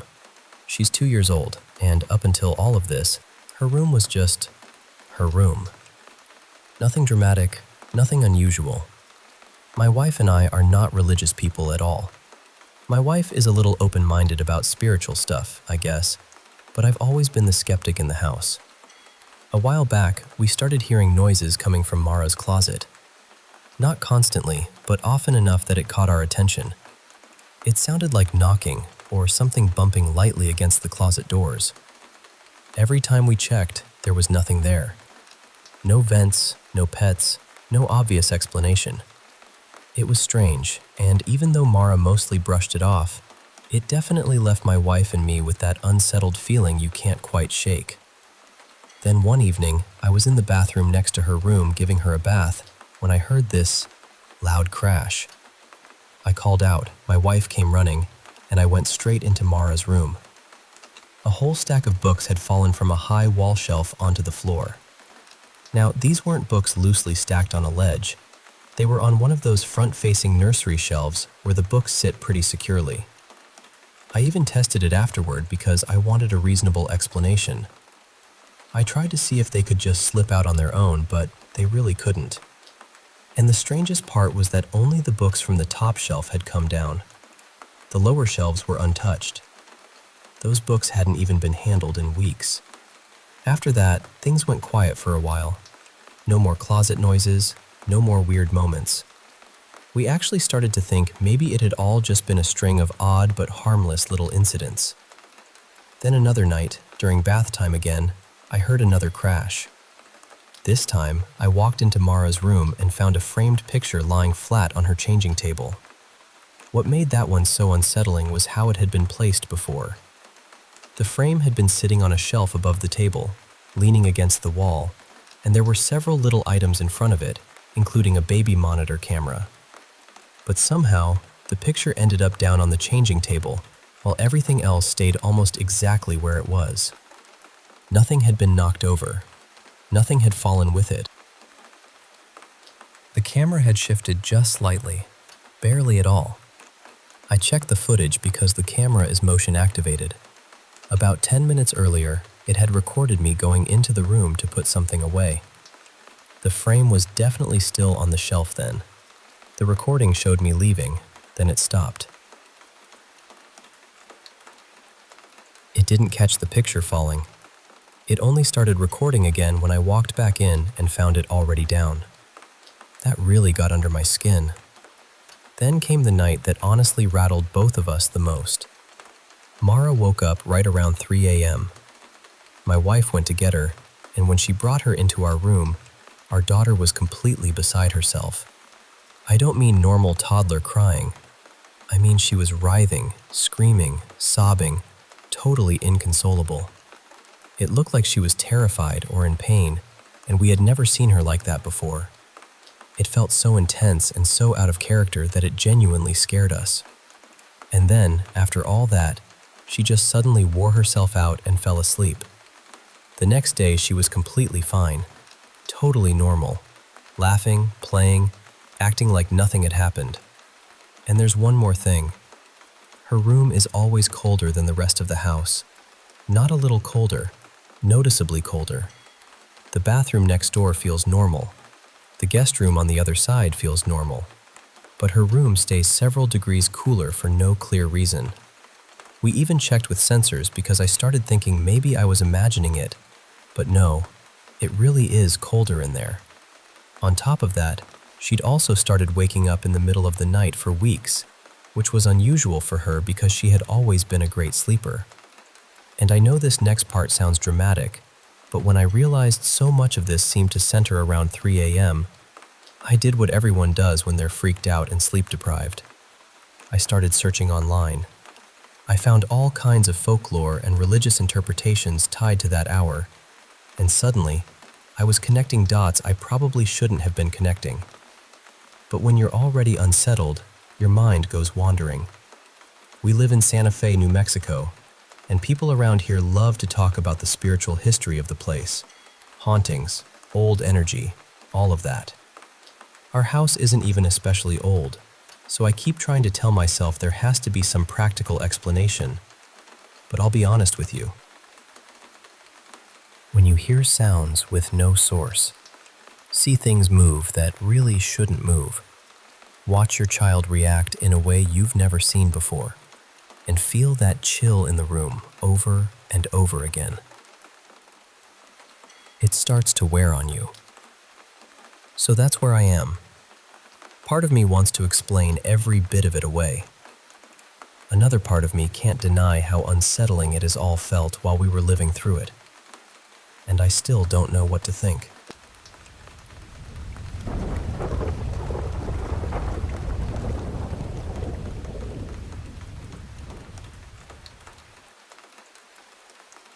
I grew up in a small village in Romania, in an old family house that, on paper, seemed completely ordinary. Its history was never especially dramatic. As far as we know, the people who lived there before us were religious people, church-going, respectable. Nothing that would make you immediately think something was wrong. And yet, from as far back as I can remember, that house never felt entirely right to me. Most of whatever was in there seemed strongest in the kitchen, though strange things happened in other rooms too. I'm actually staying in the house again now, and I may try recording overnight just to see if anything turns up. Honestly, I'm not expecting much beyond odd sounds. Still, after everything I've experienced there, I can't really ignore it either. The first thing I remember happened when I was around 6. I was sleeping in a room where the door had a glass pane in it, and from my bed, I could see straight through that little window. I was still scared of sleeping in the dark back then, so my mother would always leave the hallway light on for me. One night, sometime very late, I woke up and looked toward the door. Standing there, visible through the glass, was a hooded figure watching me. I was half asleep and thought maybe it was my grandmother, because she used to wear a headscarf tied in that old-fashioned way. So I called out to her.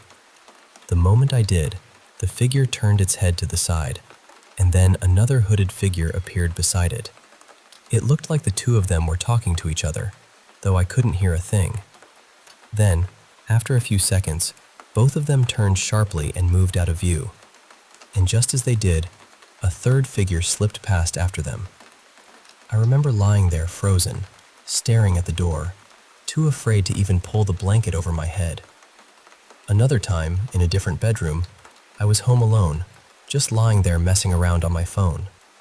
Out of nowhere, I saw what looked like fire appear in the upper corner of the wall near the door. It spread incredibly fast, racing across the wall toward the frame. For a second, it looked like flames were pushing around the edges of the door itself, like something was about to burst through. And then, it was gone. The whole thing lasted maybe 2 seconds. I ran to look, expecting smoke or scorch marks, or at least some sign that I hadn't imagined it. But there was nothing. The wall was untouched. The old wooden door, which had been in the house since before my father bought it, looked exactly the same as always. That same door was involved in something else that I still can't explain. Again, I was alone in the house, sitting on the bed with my phone, when the door suddenly started shaking hard. Not a gentle rattle either. I mean, violent, aggressive shaking, like someone on the other side was trying to force their way in. I jumped up immediately and grabbed the handle, expecting resistance, expecting someone to be there. But the second I touched it, everything stopped. I yanked the door open right away and checked the hallway, then the other rooms. No one was there. Nothing had fallen, no windows were open, no explanation made sense. That one shook me badly, because it felt physical and real in a way that's hard to brush off. A few years later, maybe when I was around 12 or 13, I had another encounter in the kitchen. It was around 9 at night. I'd gone in to heat up some leftovers while my mother and my younger brother were each in their rooms. The microwave was near the back of the kitchen, close to the door that leads outside. When it beeped, I walked over to get my food. I was only a couple of steps away when, right in front of me, a black figure appeared for a split second. It was tall, thin, almost unnaturally narrow, and it stood maybe a meter away from me. It vanished so quickly that part of me wanted to call it a trick of the eyes. But I know what I saw, and I remember exactly how cold my whole body felt in that moment. What unsettles me even more is that it wasn't just me. My little brother, who's a bit younger, eventually admitted that he'd had his own experiences too. He told me he'd heard whispering in the kitchen when nobody else was there. He also said that once, while he was in the bathroom, he looked toward the little window in the door and saw a dark figure standing outside, staring in. The strangest thing he described was seeing, from the corner of his eye, what looked like a long, dark shape sitting upright on one of the beds, so tall it nearly reached the ceiling. He said it leaned slightly, as if it were watching. And then there's everything else. The smaller things. The things that sound less dramatic when you say them out loud, but add up over time until the whole house feels wrong. There were nights when I'd catch what looked like faces or human shapes hovering above me just before sleep. I used to try recording sounds in the house, hoping for something clear enough to prove I wasn't imagining it all. Most of the time, the only things I caught were strange voices, breathing, or noises that didn't belong there. I know how this sounds. I really do. And I'm not asking anyone to believe every word automatically. I'm just telling you what happened in that house, as honestly as I can. Maybe there's an explanation for all of it. Maybe there isn't. But when you grow up in a place where the silence never feels empty, you start to trust that feeling. And in that house, especially in that kitchen, I never once felt alone.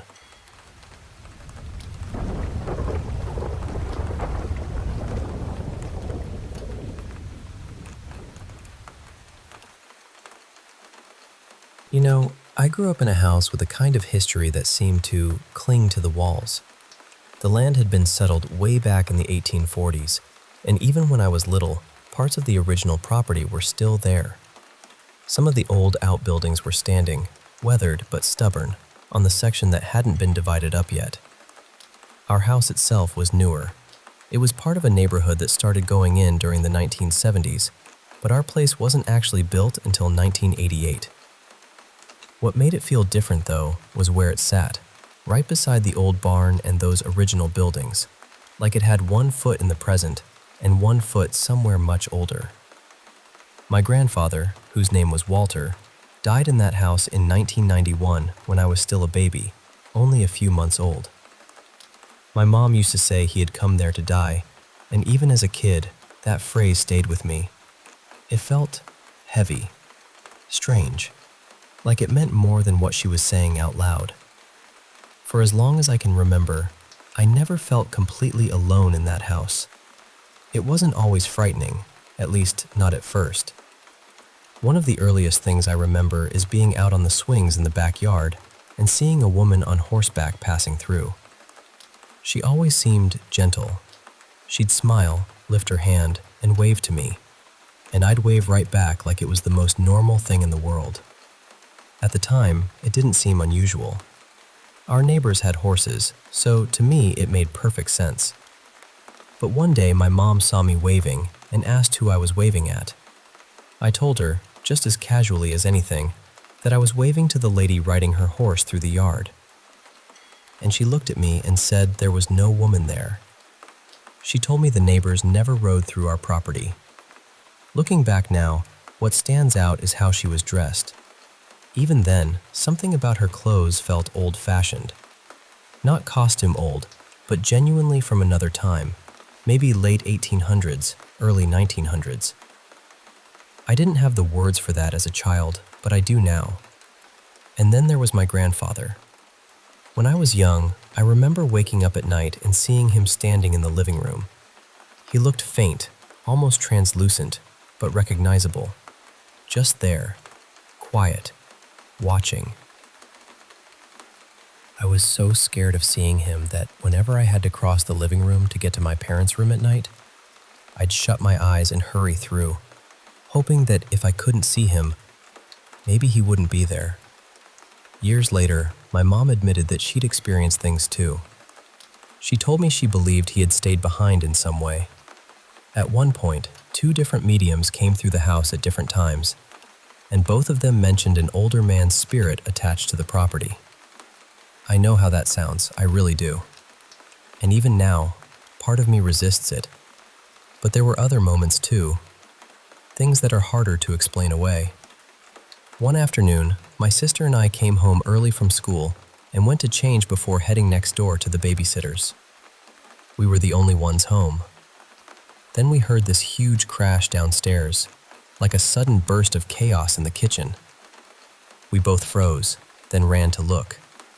The chairs around the breakfast table had been knocked over, and every cabinet door in the kitchen was standing open. Every one of them. We had only been upstairs for a minute or two. No one could have come in, done all that, and vanished without us seeing or hearing more than that one violent burst of noise. But the encounter that stayed with me most happened just before I turned 8. I was in my bedroom getting ready for bed. I had this routine where I'd pull on my pajamas, jump onto my twin bed, then hop off and head into the hallway to brush my teeth. One night, I jumped onto the bed, and when I landed, there was a boy standing right there in front of me, maybe 6 inches away. He looked about my age. He had reddish hair, freckles, and pale eyes. He was translucent, but clear enough that I can still picture him. I remember the shock of it, the way my whole body seemed to stop. It was only a second, maybe less, and then he was gone. After that, sleeping in that room became almost impossible. For a long time, I'd sleep in the family room instead, or on the floor in my parents' bedroom, anywhere but there. And every now and then, I'd see that same boy again, outside this time, moving through the backyard or near the neighboring pasture. He never spoke. He never came toward me. He would just be there for a moment and then disappear. Even now, I'd still say I'm skeptical by nature. I don't jump to supernatural explanations. I still question my own memory sometimes, but these moments have stayed with me for years, and they're only a few of the things that happened in that house. Whatever it was, whether it was memory, imagination, something spiritual, or something I'll never have words for, that place never felt empty. Not once. You know, I still think about this one sometimes, because even now, I cannot neatly file it away under anything sensible. Back then, my former wife and I both worked in the office of a company. Part of her job involved helping coordinate arrangements when someone passed away. It was just one of those responsibilities that landed on her desk, and over time she got used to calling the same funeral home whenever she needed to handle those details. There was always one woman there who helped her, and for this story, I'll call her Marion. My memory is not flawless, so a few details are a little softened by time, but the heart of it is exactly how it happened. One day my wife called, like she always did, to make arrangements for a viewing. This time, though, a different woman answered and helped her. I'll call her Nina. My wife didn't think much of it. She just figured Marion was busy, and Nina seemed kind and confident, like she knew exactly what she was doing. As they were going over everything, Nina asked whether my wife wanted the flowers delivered the evening before the viewing or the morning of. That caught my wife off guard because Marion had never asked her that before. She wasn't sure which was better. Nina told her, very matter-of-factly, that since the viewing was going to be fairly early, it might be safer to have the flowers brought in the night before so there wouldn't be any delays. That sounded reasonable, so my wife agreed. A little later that same day, Marion called her, and right away, Marion sounded puzzled, maybe even a little irritated. She asked why the flowers were being delivered the night before. My wife explained that Nina had suggested it. Marion told her no, that was a mistake, that flowers should not sit overnight because by morning they could start to droop and look tired. She said it would be much better to have them delivered the day of the viewing. So my wife said, all right, let's change it. Marion told her she'd take care of it, and that was that. Then, the next day, Nina called to go over a few final details. In the middle of the conversation, she mentioned that the flowers had already been delivered and that they looked beautiful. My wife stopped her and said, "No, that couldn't be right." She explained that she had spoken to Marion, and Marion had changed the delivery to the morning of the viewing. There was this pause. Then Nina said, very quietly, that my wife must be mistaken. My wife said, "No, I'm not mistaken. Marion is the woman who always helps me. I know who I spoke to." And that's when Nina told her that Marion had passed away about a year earlier. My wife came straight to my office after that and told me the whole story. I worked in records at the time, and I remember listening to her thinking, that is eerie, sure, but there has to be some ordinary explanation. A crossed line, a misunderstanding, a wrong name, something. After she left, I started digging. She was the kind of person who wrote everything down, every call, every time, every detail. So I pulled the file for the deceased person whose arrangements she'd been handling, and there they were, written out in her notes. One note said she had spoken to Nina in the afternoon and that Nina recommended delivery the evening before. Another note, written later, said she spoke to Marion, who said to switch the flowers to the morning of because they might wilt overnight.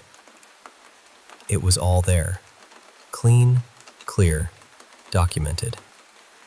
I remember staring at those notes, feeling that strange little chill creep up my back.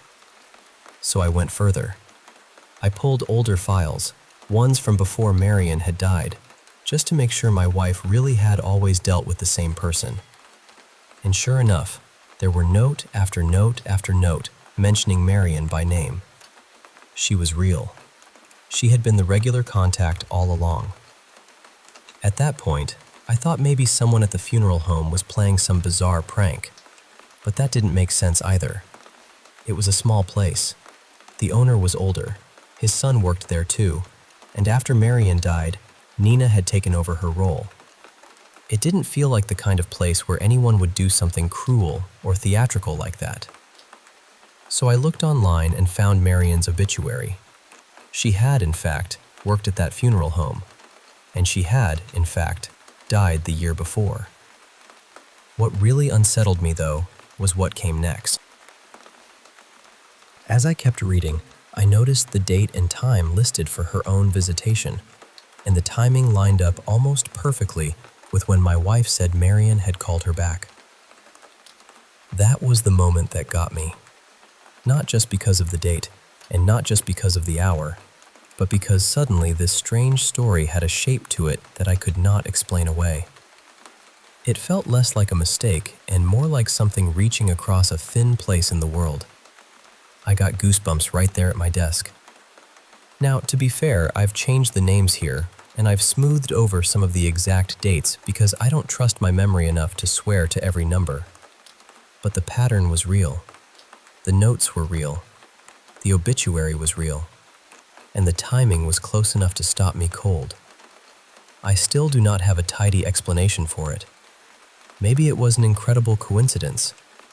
Maybe there was some perfectly logical detail I never uncovered. Or maybe Marion was still there in some quiet way, still doing what she had always done, still trying to help one more family put things in order. I can't prove that, of course. I just know that when I read those records and saw how everything lined up, it didn't feel like a joke, and it didn't feel like confusion. It felt like a call from someone who, somehow, had not entirely left.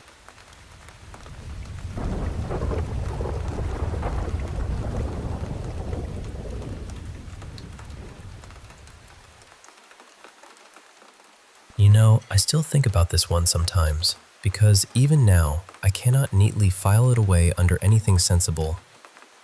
Back then, my former wife and I both worked in the office of a company. Part of her job involved helping coordinate arrangements when someone passed away. It was just one of those responsibilities that landed on her desk, and over time she got used to calling the same funeral home whenever she needed to handle those details. There was always one woman there who helped her, and for this story, I'll call her Marion. My memory is not flawless, so a few details are a little softened by time, but the heart of it is exactly how it happened. One day my wife called, like she always did, to make arrangements for a viewing. This time, though, a different woman answered and helped her. I'll call her Nina. My wife didn't think much of it. She just figured Marion was busy, and Nina seemed kind and confident, like she knew exactly what she was doing. As they were going over everything, Nina asked whether my wife wanted the flowers delivered the evening before the viewing or the morning of. That caught my wife off guard because Marion had never asked her that before. She wasn't sure which was better. Nina told her, very matter-of-factly, that since the viewing was going to be fairly early, it might be safer to have the flowers brought in the night before so there wouldn't be any delays. That sounded reasonable, so my wife agreed. A little later that same day, Marion called her, and right away, Marion sounded puzzled, maybe even a little irritated. She asked why the flowers were being delivered the night before. My wife explained that Nina had suggested it. Marion told her no, that was a mistake, that flowers should not sit overnight because by morning they could start to droop and look tired. She said it would be much better to have them delivered the day of the viewing. So my wife said, all right, let's change it. Marion told her she'd take care of it, and that was that. Then the next day, Nina called to go over a few final details. In the middle of the conversation, she mentioned that the flowers had already been delivered and that they looked beautiful. My wife stopped her and said, no, that couldn't be right. She explained that she had spoken to Marion, and Marion had changed the delivery to the morning of the viewing. There was this pause. Then Nina said, very quietly, that my wife must be mistaken. My wife said, no, I'm not mistaken. Marion is the woman who always helps me. I know who I spoke to. And that's when Nina told her that Marion had passed away about a year earlier. My wife came straight to my office after that and told me the whole story. I worked in records at the time, and I remember listening to her thinking, that is eerie, sure, but there has to be some ordinary explanation. A crossed line, a misunderstanding, a wrong name, something. After she left, I started digging. She was the kind of person who wrote everything down, every call, every time, every detail. So I pulled the file for the deceased person whose arrangement she'd been handling, and there they were, written out in her notes. One note said she had spoken to Nina in the afternoon, and that Nina recommended delivery the evening before. Another note, written later, said she spoke to Marion, who said to switch the flowers to the morning of because they might wilt overnight. It was all there. Clean, clear, documented. I remember staring at those notes, feeling that strange little chill creep up my back. So I went further. I pulled older files, ones from before Marion had died, just to make sure my wife really had always dealt with the same person. And sure enough, there were note after note after note mentioning Marion by name. She was real. She had been the regular contact all along. At that point, I thought maybe someone at the funeral home was playing some bizarre prank, but that didn't make sense either. It was a small place. The owner was older, his son worked there too, and after Marion died, Nina had taken over her role. It didn't feel like the kind of place where anyone would do something cruel or theatrical like that. So I looked online and found Marion's obituary. She had, in fact, worked at that funeral home, and she had, in fact, died the year before. What really unsettled me, though, was what came next. As I kept reading, I noticed the date and time listed for her own visitation, and the timing lined up almost perfectly with when my wife said Marion had called her back. That was the moment that got me. Not just because of the date, and not just because of the hour, but because suddenly this strange story had a shape to it that I could not explain away. It felt less like a mistake, and more like something reaching across a thin place in the world. I got goosebumps right there at my desk. Now, to be fair, I've changed the names here, and I've smoothed over some of the exact dates because I don't trust my memory enough to swear to every number. But the pattern was real. The notes were real. The obituary was real. And the timing was close enough to stop me cold. I still do not have a tidy explanation for it. Maybe it was an incredible coincidence. Maybe there was some perfectly logical detail I never uncovered. Or maybe Marion was still there in some quiet way, still doing what she had always done, still trying to help one more family put things in order. I can't prove that, of course. I just know that when I read those records and saw how everything lined up, it didn't feel like a joke, and it didn't feel like confusion. It felt like a call from someone who, somehow, had not entirely left.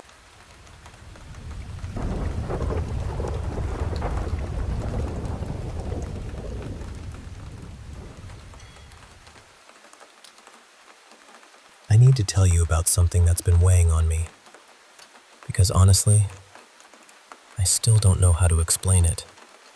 A while back, I went through some frightening experiences in a place that already felt off somehow.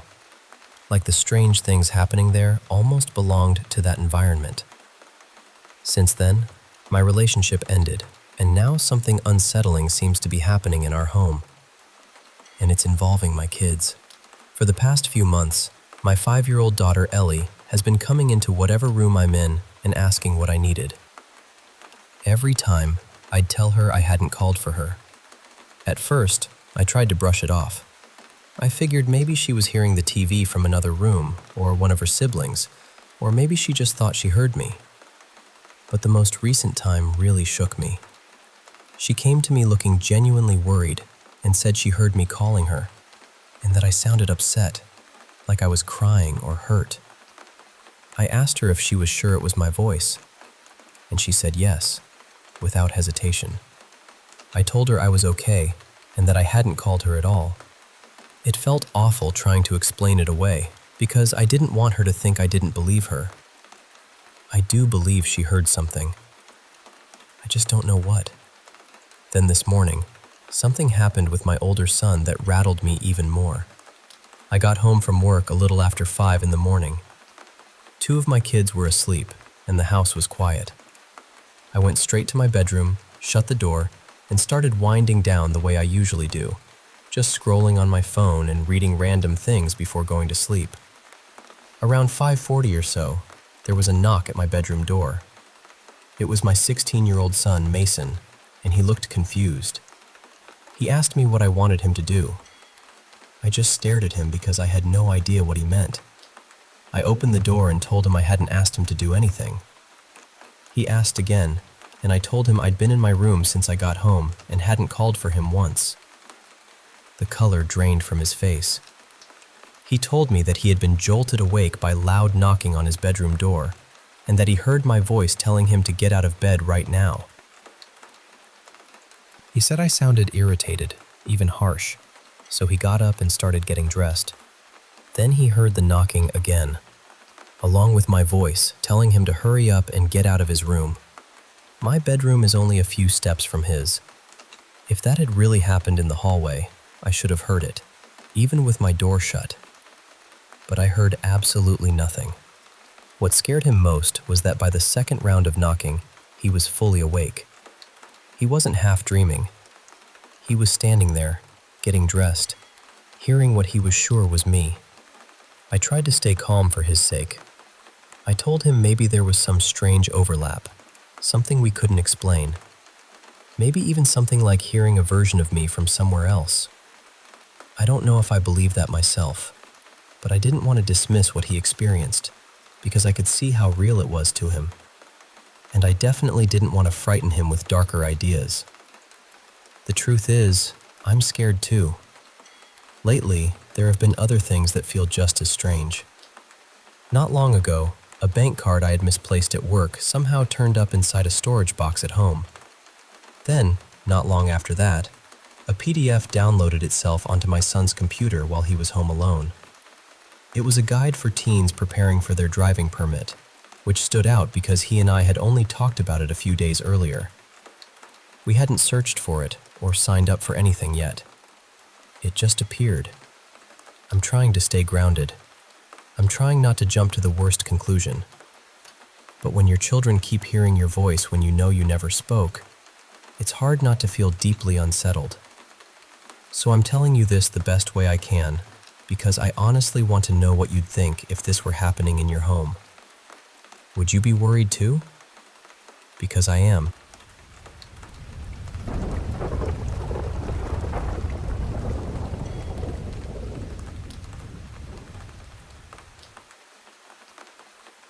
So, before I tell you what happened that night, I should give you a sense of the place, because honestly, the building itself feels like part of the story.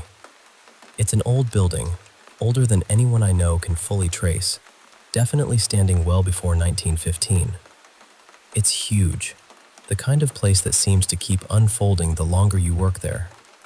The second and third floors are packed with old offices, most of them sitting empty almost all the time.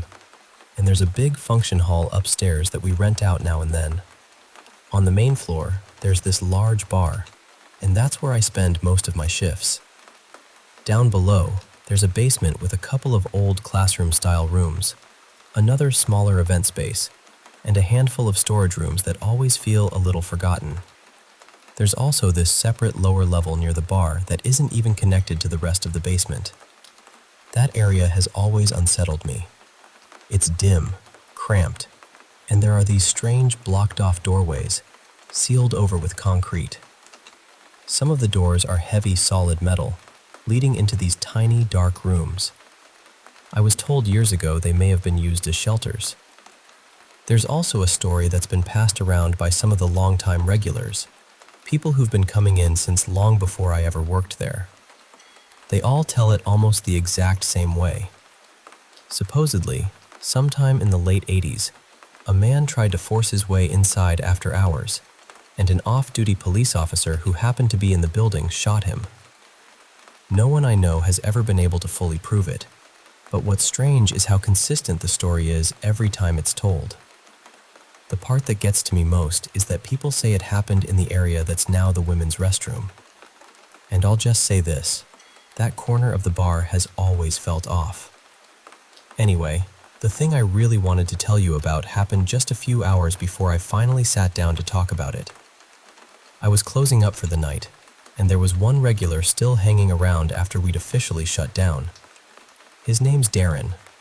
He's one of those kind, familiar faces, the kind of customer who doesn't just take up space, but actually helps when you're trying to get through the end of a long shift. He asked if I could call him a cab, and while he was waiting, he offered to wipe down a few tables for me. So we were both cleaning, maybe 15 minutes, maybe a little more, when we heard a knock at the front door. Now, that wasn't unusual by itself. Cab drivers who pick people up after closing sometimes knock because the doors are locked and they know we're inside. Darren and I were both close to the entrance, so we got there almost immediately and stepped outside within seconds. The cab was already sitting out front, maybe 50 or 60 feet from the door, and the driver was back in his seat. I remember looking at him and saying something like, "Wow, you moved fast." And he gave me this confused look and said, "What are you talking about?" I told him I figured he must have knocked and then hurried back to the car. But he just shook his head and said, "No, I didn't knock. I was actually about to call and let you know I was here." I asked him if he was serious. Then I asked him again. I even asked if someone else had been standing nearby and knocked instead. He said no. He told me he'd been sitting there alone for at least a minute and hadn't seen anyone near the entrance. I knew the driver pretty well, and he was not the kind of person who'd play around with something like that. Darren and I just stood there staring at each other because we had both heard it. Clear as day. Not a creak, not some vague sound. A knock. Firm and unmistakable. And we were right by the door. We would have seen someone if anyone had actually been there. After Darren left, I had to go back inside and finish closing on my own, and I'm not going to pretend I was calm about it. I was rattled. My nerves were already shot because that wasn't even the first strange thing I'd experienced working there. I tried to push through and finish as fast as I could. I went into the kitchen to make sure everything was off and cleaned down. I'd only been in there maybe 20 seconds when I heard the sound of bar stools scraping across the floor. It's such a specific sound. If you've worked in a bar long enough, you know it instantly. There was no confusing it with anything else. I just froze. Every hair on the back of my neck stood up. And for a second, I honestly hoped maybe someone had passed out in a corner somewhere and stumbled out after I thought the place was empty, because that would have been easier to explain. But when I finally forced myself to step out of the kitchen a few seconds later, there was no one there. And the strangest part was that none of the stools had moved. I had lined them all up earlier, neatly, exactly where they should be. Everything looked untouched. That was the moment I really lost my nerve. I didn't want to stay in that building another second by myself. I left, picked up a coworker, and brought her back with me just so I could finish closing without being alone. I've worked at that bar for over 2 years now, and I can tell you this was not the first time something happened that I couldn't explain. There have been a lot of moments there, some small enough to brush off, others that genuinely scared me. I'd probably tell myself it was stress or imagination if it had only happened to me, but it hasn't. Other employees have seen things too. Sometimes other people are standing right there with me when something strange happens. And I guess that's what stays with me the most. It's not just that the building is old, or eerie, or full of stories. It's that every now and then, it feels like something inside it wants to be noticed.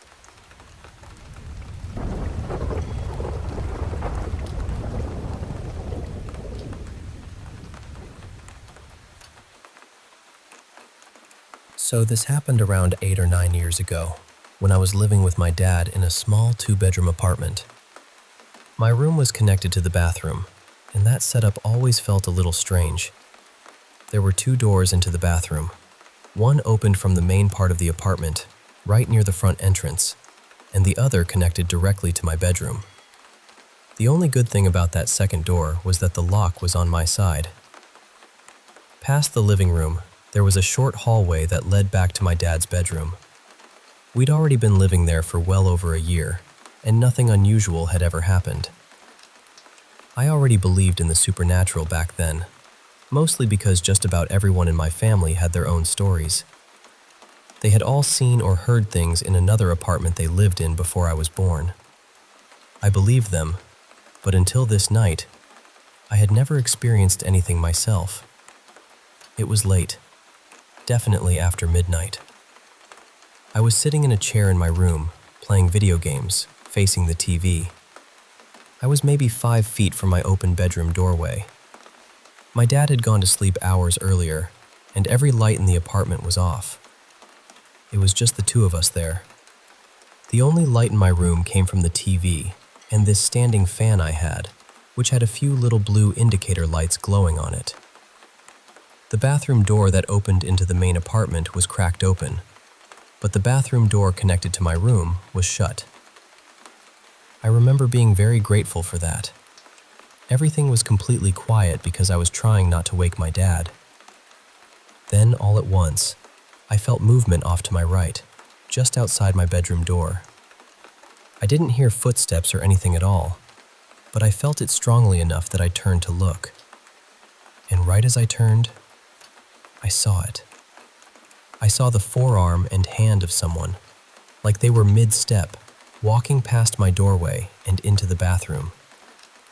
I couldn't make out a face or a full body, just that arm and hand moving naturally like a person in motion. Their skin looked dark, and the blue light from my fan caught on it just enough for me to see it clearly. But there was no sound, no footsteps, no rustle. Nothing. And when whatever it was went into the bathroom, there was still nothing. No light came on. No door moved. No noise at all.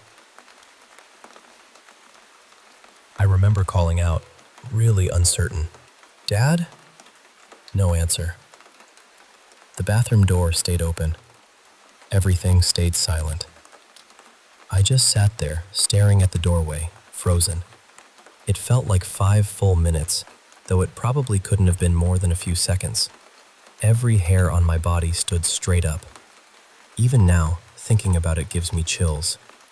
Then survival instinct kicked in. I jumped up, slammed my bedroom door shut, locked it, and ran straight to the other door, the one connecting my room to the bathroom, and locked that one too. I did not sleep at all that night, not even for a minute.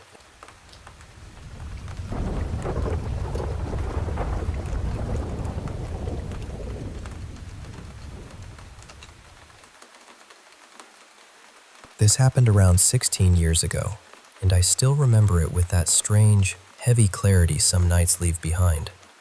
My grandmother, May, had reached a point where she needed full-time care, and she moved into a nursing home at 92.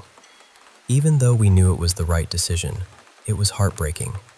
She was never going back to her house, so a few months later I went back to my hometown for several days to help my mom sort through everything and get the place ready to sell.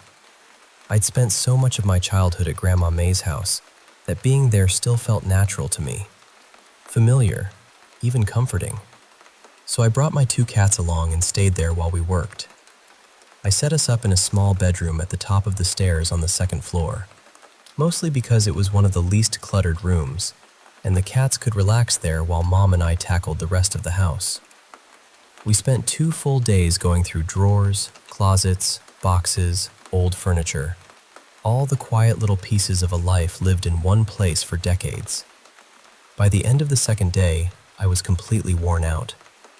Mom headed home for the night, and I went upstairs, sat with my cats for a bit, turned off the light, and fell asleep almost immediately. Sometime in the middle of the night, I woke up to a huge bang. The kind of sound that makes your whole body snap awake before your mind has time to catch up.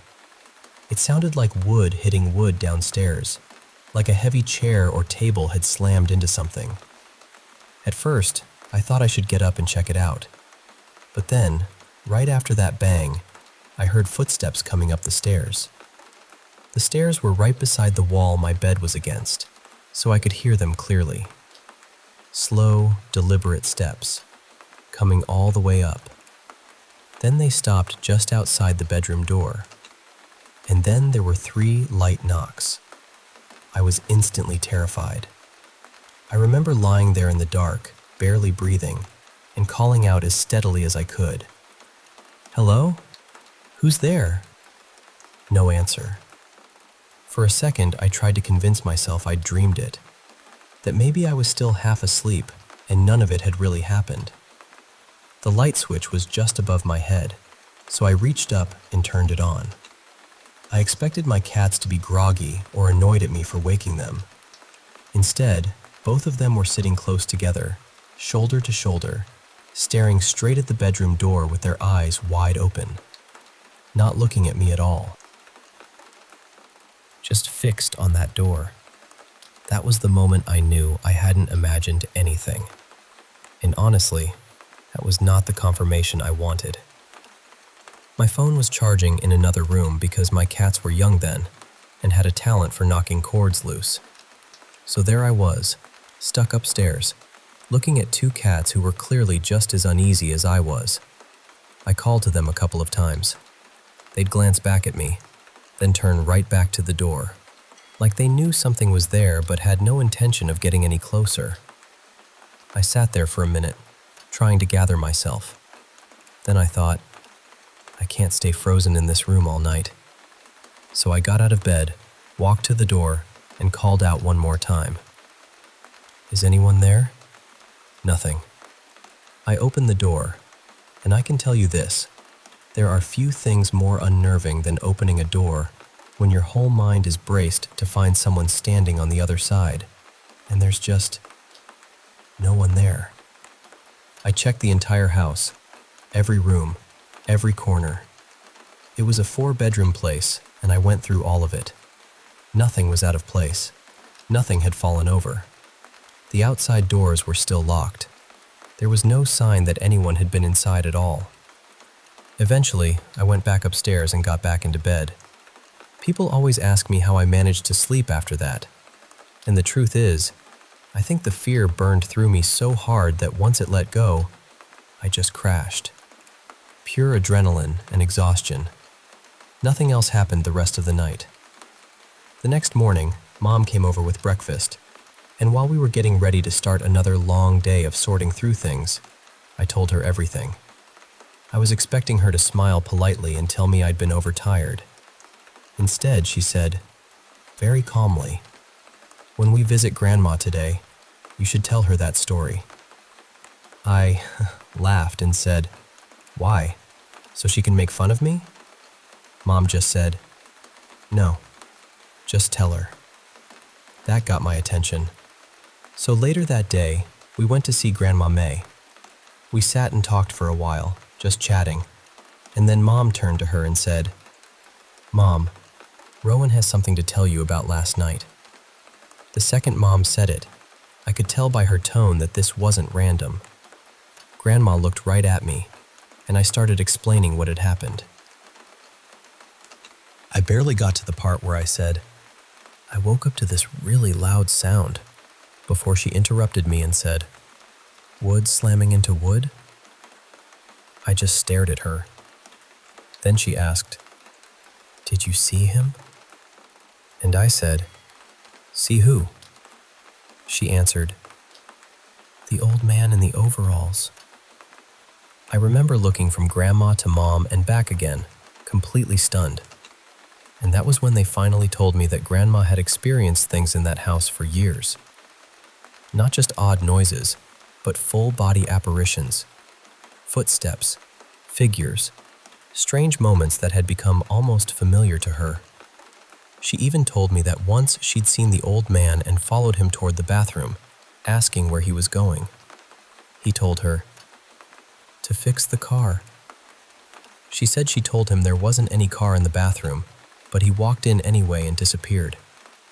Grandma had kept most of it to herself because she didn't want people thinking she'd lost her mind.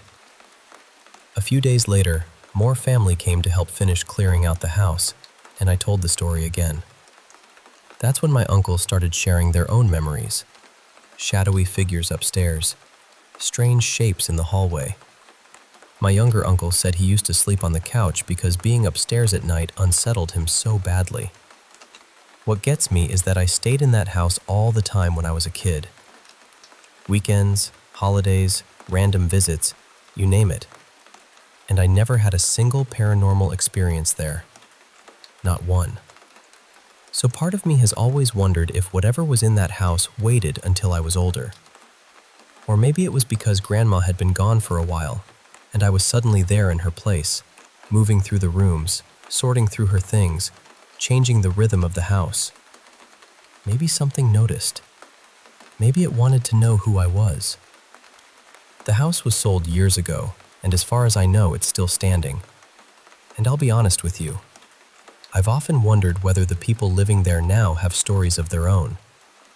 Because after that night, I have a hard time believing I was the last one to hear footsteps on those stairs.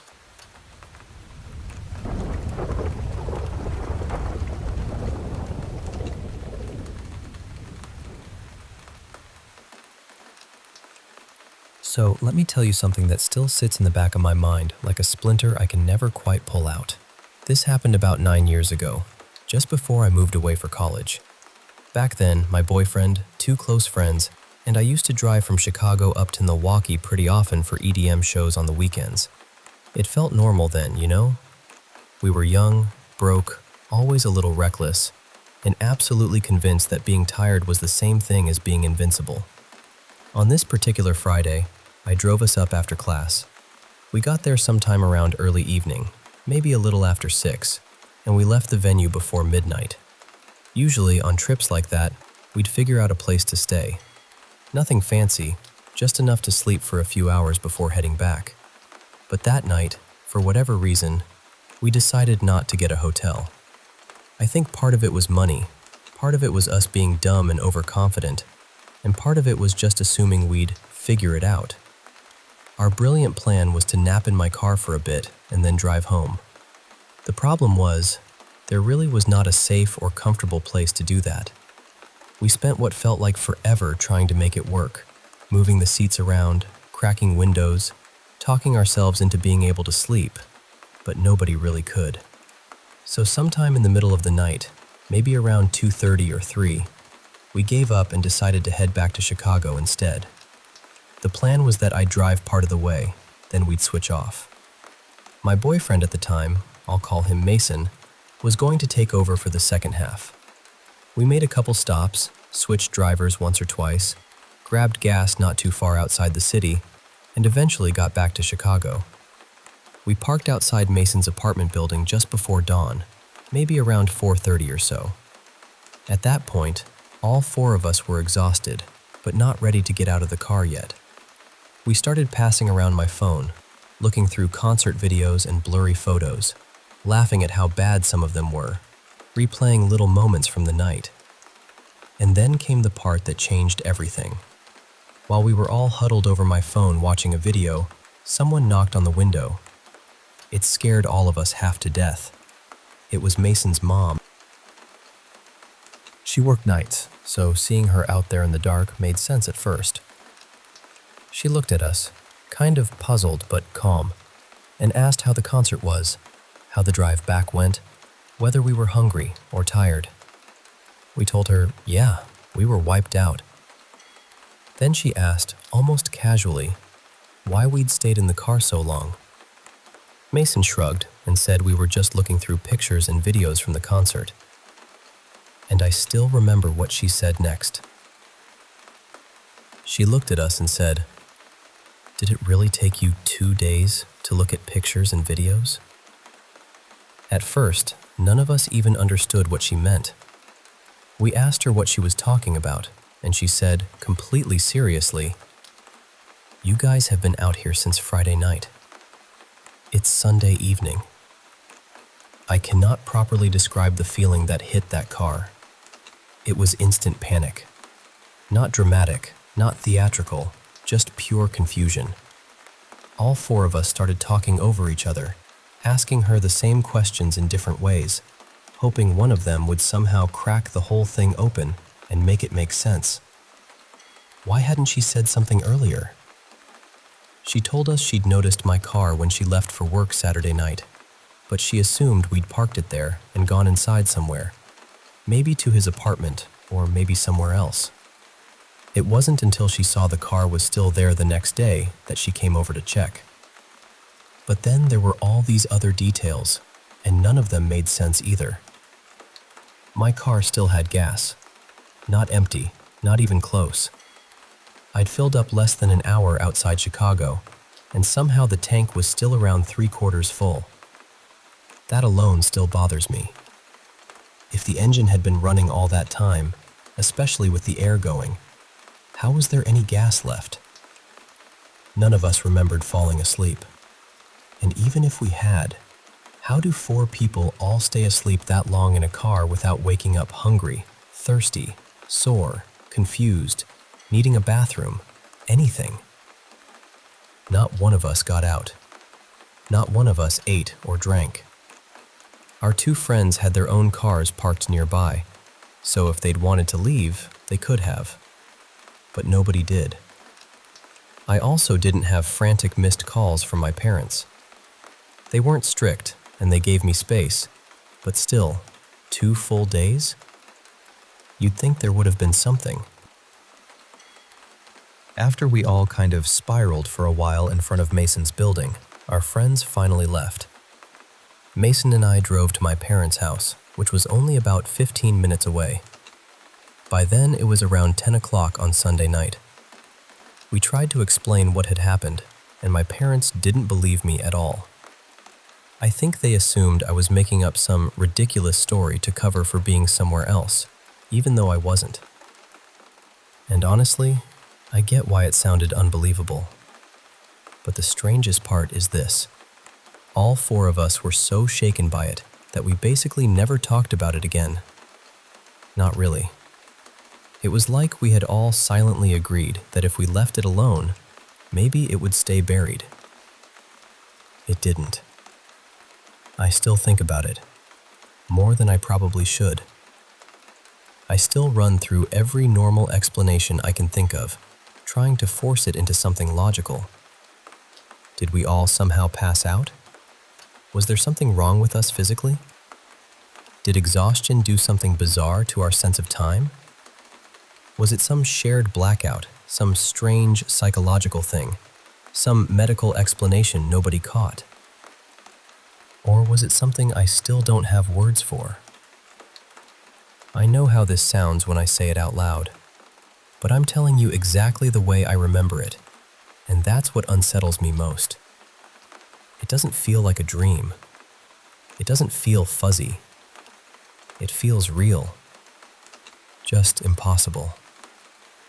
And even now, part of me still wants to call those 3 people and ask, do you still think about that weekend too? Or am I the only one still haunted by it?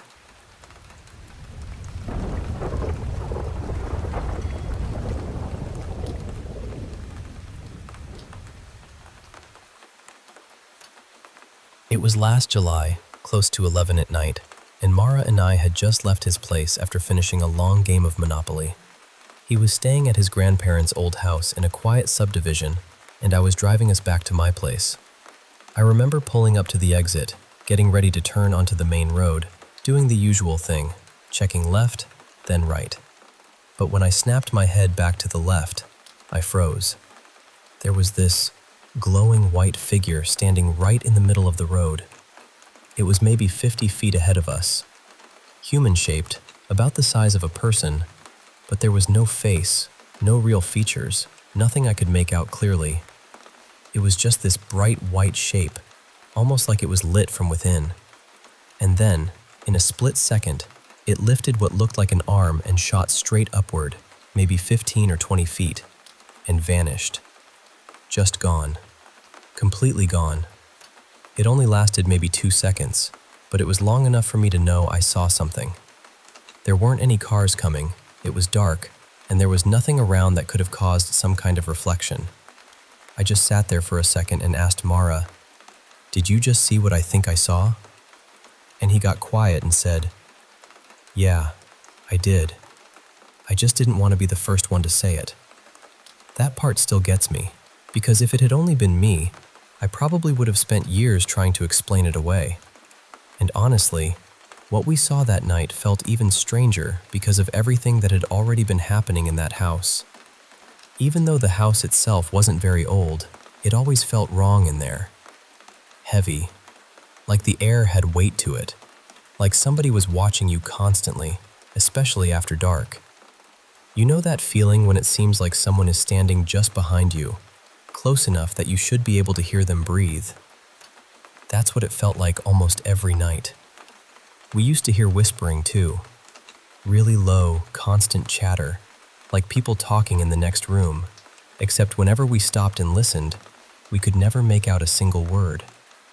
Mara said he would hear growling sometimes, just out of nowhere.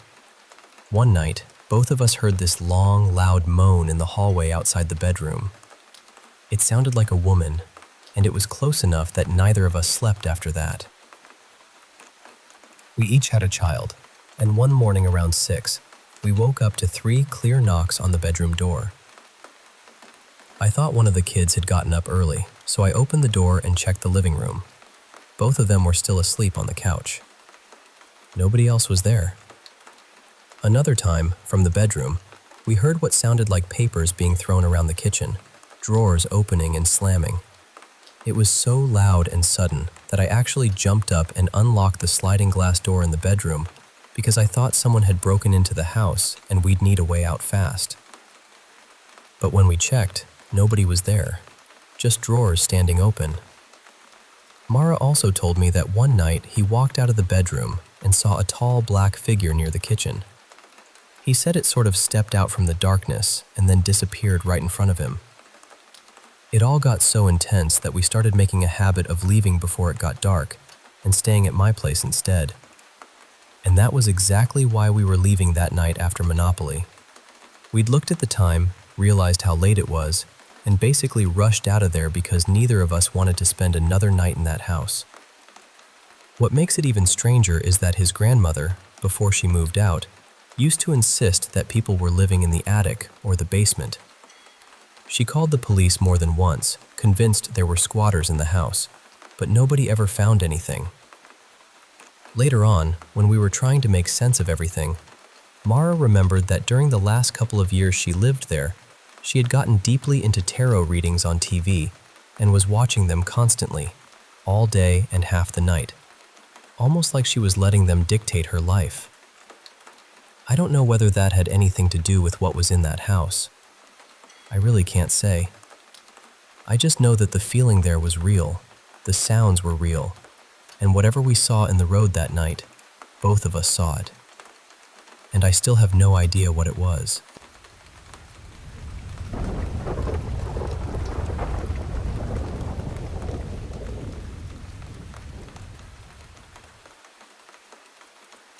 This happened in 2000, and I still swear every word of it is true.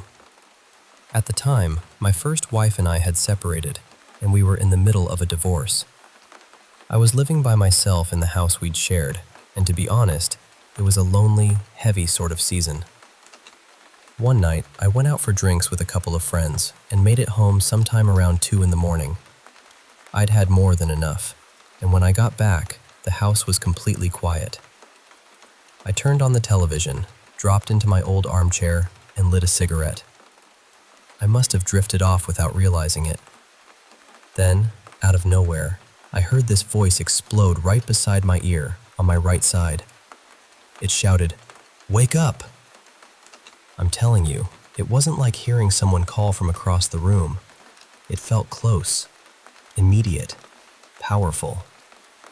I jumped straight out of that chair in total confusion, half asleep and panicking, trying to figure out who on earth had spoken. And then I felt the heat. While I'd been dozing, the cigarette had slipped from my hand and fallen onto my chest. It had been burning into my jumper, smoldering away until the fabric had just started to catch fire. I slapped at the flames, yanked the jumper off, and then rushed through the entire house, room by room, convinced someone had to be there. But there was nobody. I was completely alone.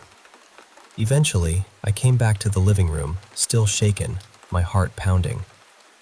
The smell of smoke was hanging in the air, and there on the floor was the cigarette, beside my scorched, ruined jumper.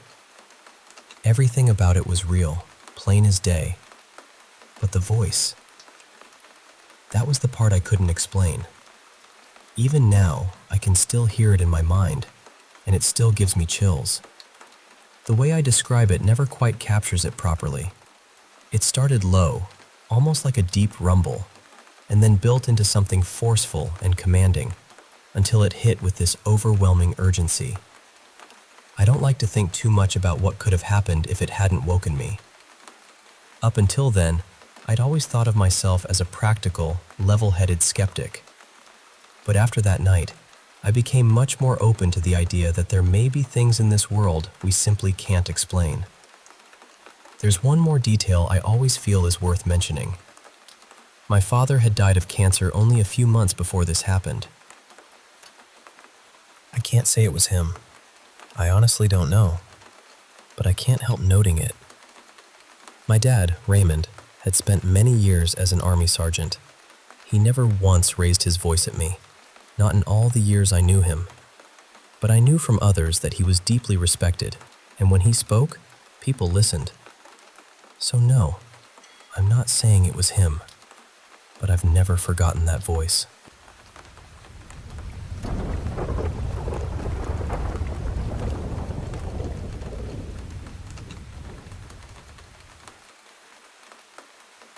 I've only really been living in this apartment for about a week, even though I got the place nearly 2 months ago. It's part of this big old Spanish-style house from the late 1800s, split up into several units now. Mine is upstairs. The whole place has that older layout where every room leads into another room with its own door, instead of one big open space. It feels beautiful, but also a little closed in at night. Almost every night this past week, something strange has been happening between midnight and 3 in the morning. The first time I heard it, It sounded like someone stomping twice with the heel of a shoe. Not loudly, but enough to make me freeze. Then it kept happening for maybe 15 minutes, slightly off rhythm, like someone trying to keep a beat and failing. I got so scared I reached over to wake my boyfriend, but the second I said something out loud, it stopped. Just completely stopped. I stayed awake for another half hour waiting for it to start again, but it never did. When I checked my phone, it was exactly 3 a.m. Another night, I heard this strange movement from the same part of the apartment. The best way I can describe it is that it sounded like some medium-sized animal shifting around, but when I got up to look, there was nothing there. Then one afternoon, I'd fallen asleep on the couch in the living room while my boyfriend was in bed with our dog. I didn't hear anything that time, but the next day he told me he'd heard light footsteps in the hallway. At first he thought it was our dog, who's about 20 pounds, but when he lifted his head, the dog was curled up in the corner of the room, already awake, staring toward the hallway. Then the footsteps came again, quick and light. Our dog got stiff, started growling toward the hall, and then everything went silent. The next day, when he told me all this, I honestly felt sick. Ghosts have always terrified me. I've had experiences before that I still don't like thinking about, so this is pretty much one of my worst fears. We ended up going out for coffee, mostly just to get out of the apartment for a while, and I started pressing him for details. I asked what the footsteps sounded like, where they seemed to be coming from, how heavy they were. He didn't really want to say it, but finally he admitted he thought it might be a young boy. When I asked why, he told me he'd actually been noticing strange things ever since he moved in about a month earlier. He just hadn't wanted to scare me. He said there had been noises at night more than once. Footsteps, little sounds, things he couldn't explain. One night, he was sleeping on the couch during this awful heat wave when it had been over 100 degrees every day, and since the apartment has no air conditioning, it was miserable inside. He woke up around 2 a.m. because he felt like someone was watching him. And even though it had been unbearably hot, the room had turned cold. He didn't see anyone, but he said he felt something there with him. He told me he thought it was a child because whatever presence he sensed felt short, and the footsteps sounded small, like a kid pacing through the hallway. Then last night, things got even harder to brush off. We were sitting in the living room watching TV around midnight when the nightlight in the kitchen started flickering. Not just once or twice, but on and off for 10 straight minutes. I finally said out loud, "Please stop." And it did, immediately. We went to bed around 1 a.m., and not long after that, I heard this scuttling sound behind the hallway door that leads toward the kitchen. My bedroom itself doesn't have its own door, but there's a short hallway attached to it, and that hallway does. My dog suddenly jumped off the bed, ran straight to the door, and started barking. We called him back, and by then the noise had stopped again. I was so shaken that I barely slept. I kept drifting off and waking back up, and every time I started to relax, I'd hear something again from behind that door. My boyfriend left early this morning, around 6, for a long drive, and that was the only time I managed to finally fall asleep. When I woke up around 9, I noticed my closet door was standing open. So was the hallway closet. I still haven't asked him yet if he opened them before he left. I really, really hope he did.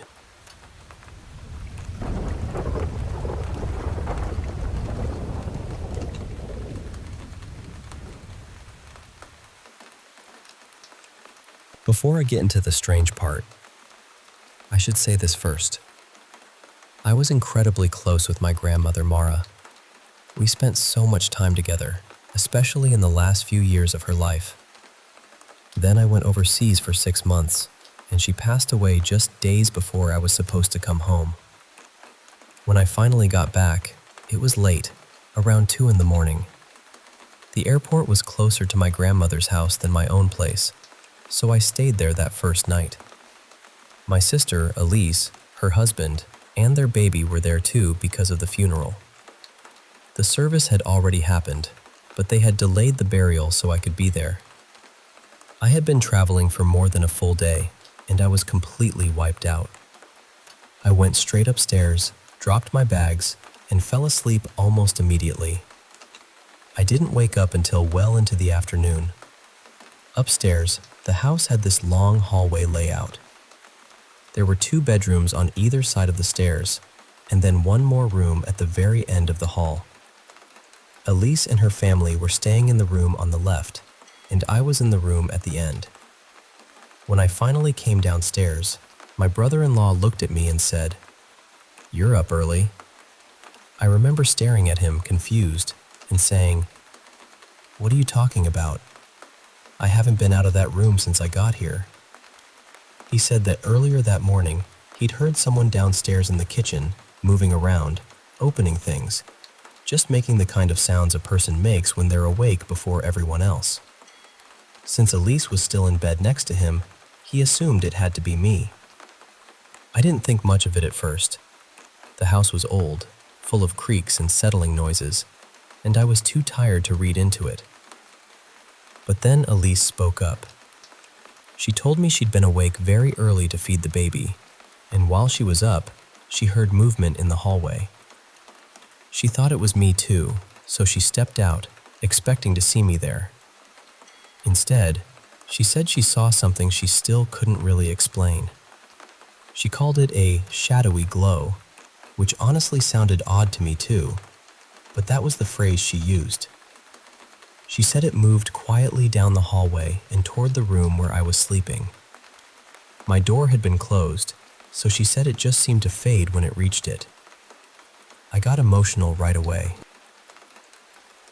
And then Elise looked at me and said, very gently, "I think that was Grandma saying goodbye to you." The reason that hit me so hard is because my last real moment with my grandmother hadn't been peaceful. I'd seen her in the hospital during a visit home, and it was painful, messy, heartbreaking. It wasn't the memory I wanted to carry forever. So maybe my sister was half awake and imagined it. Maybe my brother-in-law heard an old house shifting in the night. Maybe there's a perfectly ordinary explanation for all of it. But in my heart, I choose to believe she came back one last time so I wouldn't leave this world with only that hospital memory. I believe she came to say goodbye. After the burial, I went back to my own apartment, but Elise and her husband stayed at the house for a couple more nights. They told me nothing else happened after that. No footsteps, no sounds in the kitchen, no strange glow in the hallway, just silence. The house was sold not long after, and I never got to go back. But maybe that was enough. Maybe she only needed one quiet moment to let me know she hadn't left without me.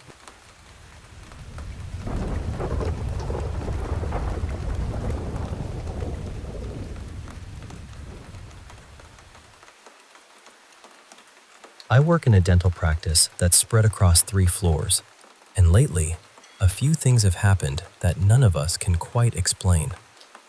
On the ground floor, we've got reception, a couple of waiting areas, and 2 treatment rooms. The middle floor has another surgery and the decontamination room. Upstairs is where the staff area is, with the kitchen, bathroom, changing room, and a little space where we sit on our breaks. The building is always locked, and only staff have keys, so we're usually very aware of exactly who's inside at any time. One afternoon, I was down in the decontamination room around lunch, and the only other person in the practice with me was my colleague, Mara. She's the kind of person who never believes in anything paranormal, not even a little bit. I was standing by the window, absent-mindedly watching the cars leaving the car park, when Mara started walking in to ask if I was heading for lunch. Just as she reached the doorway, she heard this low groan right beside her shoulder. She turned to me straight away and asked if I was messing around or making strange noises, but I hadn't said a word. She even said it felt like it came from behind her, not from where I was standing. We laughed it off at the time, but it definitely stuck with us. Then, a few days later, almost all of us were upstairs in the kitchen having lunch. One of our other colleagues, Nina, was still downstairs on reception because she was taking her break later. We were all chatting normally when suddenly we heard someone scream, "Help!" It was so sharp and panicked that every one of us froze. And the strangest part was, it sounded exactly like Nina. Not vaguely like her, but exactly like her. Then it came again, and again. In total, we heard it 5 times, each one urgent and desperate. We all looked at each other, realized we'd all heard the same thing, and ran straight downstairs. When we reached reception, Nina was completely fine, calm, confused, and very much not calling for help. She said she hadn't shouted, hadn't heard anything, and there was no one else in the building. What makes it even stranger is that if the voice had come from outside, she should have heard it more clearly than any of us, but she heard absolutely nothing. We tried to brush that off too, even though it shook all of us a bit. Later, I mentioned it to another colleague who'd been off that day. She told me something she'd seen earlier that same week. She'd arrived very early one morning, just as it was getting light. It was that gray winter kind of morning, where you can still tell the darkness hasn't fully lifted. We sometimes arrive while the cleaners are still there, so she looked up at the windows before getting out of her car to see if anyone was inside. The lights were off, the front gates were padlocked, and there were no cars parked outside, so she assumed the cleaners had already gone. But then, she saw someone standing at the middle floor window, looking out. She said what unsettled her most was that the figure didn't look like a person in shadow. The daylight was strong enough that she should have been able to make out a face or some kind of detail. Instead, it was just a solid dark shape, like a black outline filled in completely. No features, no movement. Just watching from the exact same floor where Mara had heard that groan behind her. Then later that same day, one of our last patients had put his things on a countertop while I was nearby typing up notes. Something suddenly dropped onto the floor. He picked it up, set it back, and a few minutes later it fell again. Then it happened another time. After the 3rd or 4th time, I laughed and said, "Your things really don't want to stay there, do they?" And he smiled and said, "Must be your practice ghost." I remember going cold when he said it, because that room was on the middle floor too, and by then all of us had started quietly noticing the same pattern. Whatever was happening in that building, it always seemed to come back to the middle floor.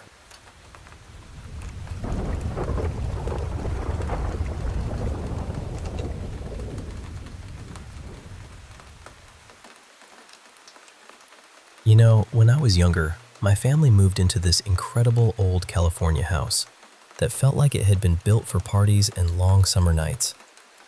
It had these huge, perfectly kept gardens, little fountains tucked here and there, an open atrium, and this enormous pool with a patio that seemed to go on forever. Out on the property, a little way from the main house, there was also a manufactured guest house. It was maybe 8 or 12 years old at the time, around 500 square feet, and the previous owners had apparently used it for an older relative. When we first bought the place, my dad checked it over, locked it up, and more or less forgot about it.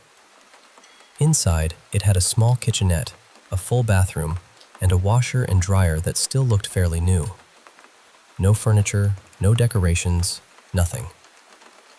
Just empty rooms. We lived way up on a hill back then, and there really was not anyone nearby. No close neighbors, no foot traffic, nothing. There was one other house farther down the road, but it was empty and had been sitting on the market for a while.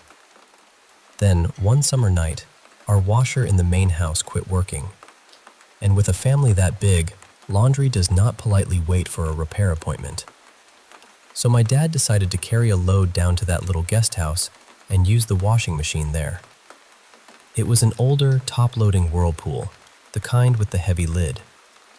He started the load, stood there for a minute to make sure it was running properly, and then headed back up to the house. But when he came back later, the lid was standing open and the clothes were everywhere.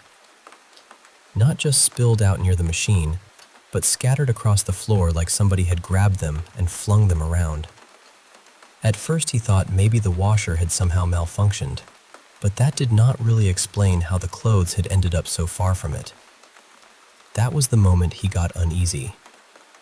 My dad was a Vietnam combat veteran, and he was not the kind of man who spooked easily. He had a sidearm on him, so he searched around the guest house, checking corners and looking outside, thinking maybe somebody had gotten in somehow. He did not find anyone. So he picked up all the clothes, loaded them back into the washer, and started it again. This time, he stayed there the whole cycle. Nothing happened. The machine worked perfectly. He brought that load back to the main house to dry it, then took another batch down, and when he returned again, same thing. Clothes all over the floor. That was when he said every hair on his arms stood up. Now he was genuinely shaken. But he also had an idea. We had this huge German shepherd named Baron, and my dad figured that if someone was sneaking into the guest house to mess with him, the dog would catch it instantly. So he brought Baron down with him. But the second they got close to the door, Baron stopped cold. Just planted himself. Then he started whining. My dad tried to lead him forward, and the dog absolutely refused. He was straining backward, barking, crying, fighting with everything he had not to go through that doorway. My dad eventually managed to get him inside, but Baron completely lost it. He would not settle down.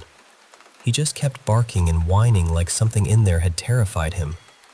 After that, my dad gave up. He grabbed the laundry and went back to the house, and we did not try using that washer again. We waited until someone came out and fixed ours. What made it stranger was that Baron was always alert. He had this long dog run that let him roam a good stretch of the yard, close enough that he would have noticed anyone coming or going near that guest house. But he never once barked at that building before or after. Never gave us any sign that a person had been around. That house is still out there, up on a hill not far outside Lockford, behind a gate. And to this day, we never found out anything about the history of that property. We never learned whether something bad had happened there. But I can tell you this. My dad never forgot what happened in that little guest house. And honestly, neither did the rest of us.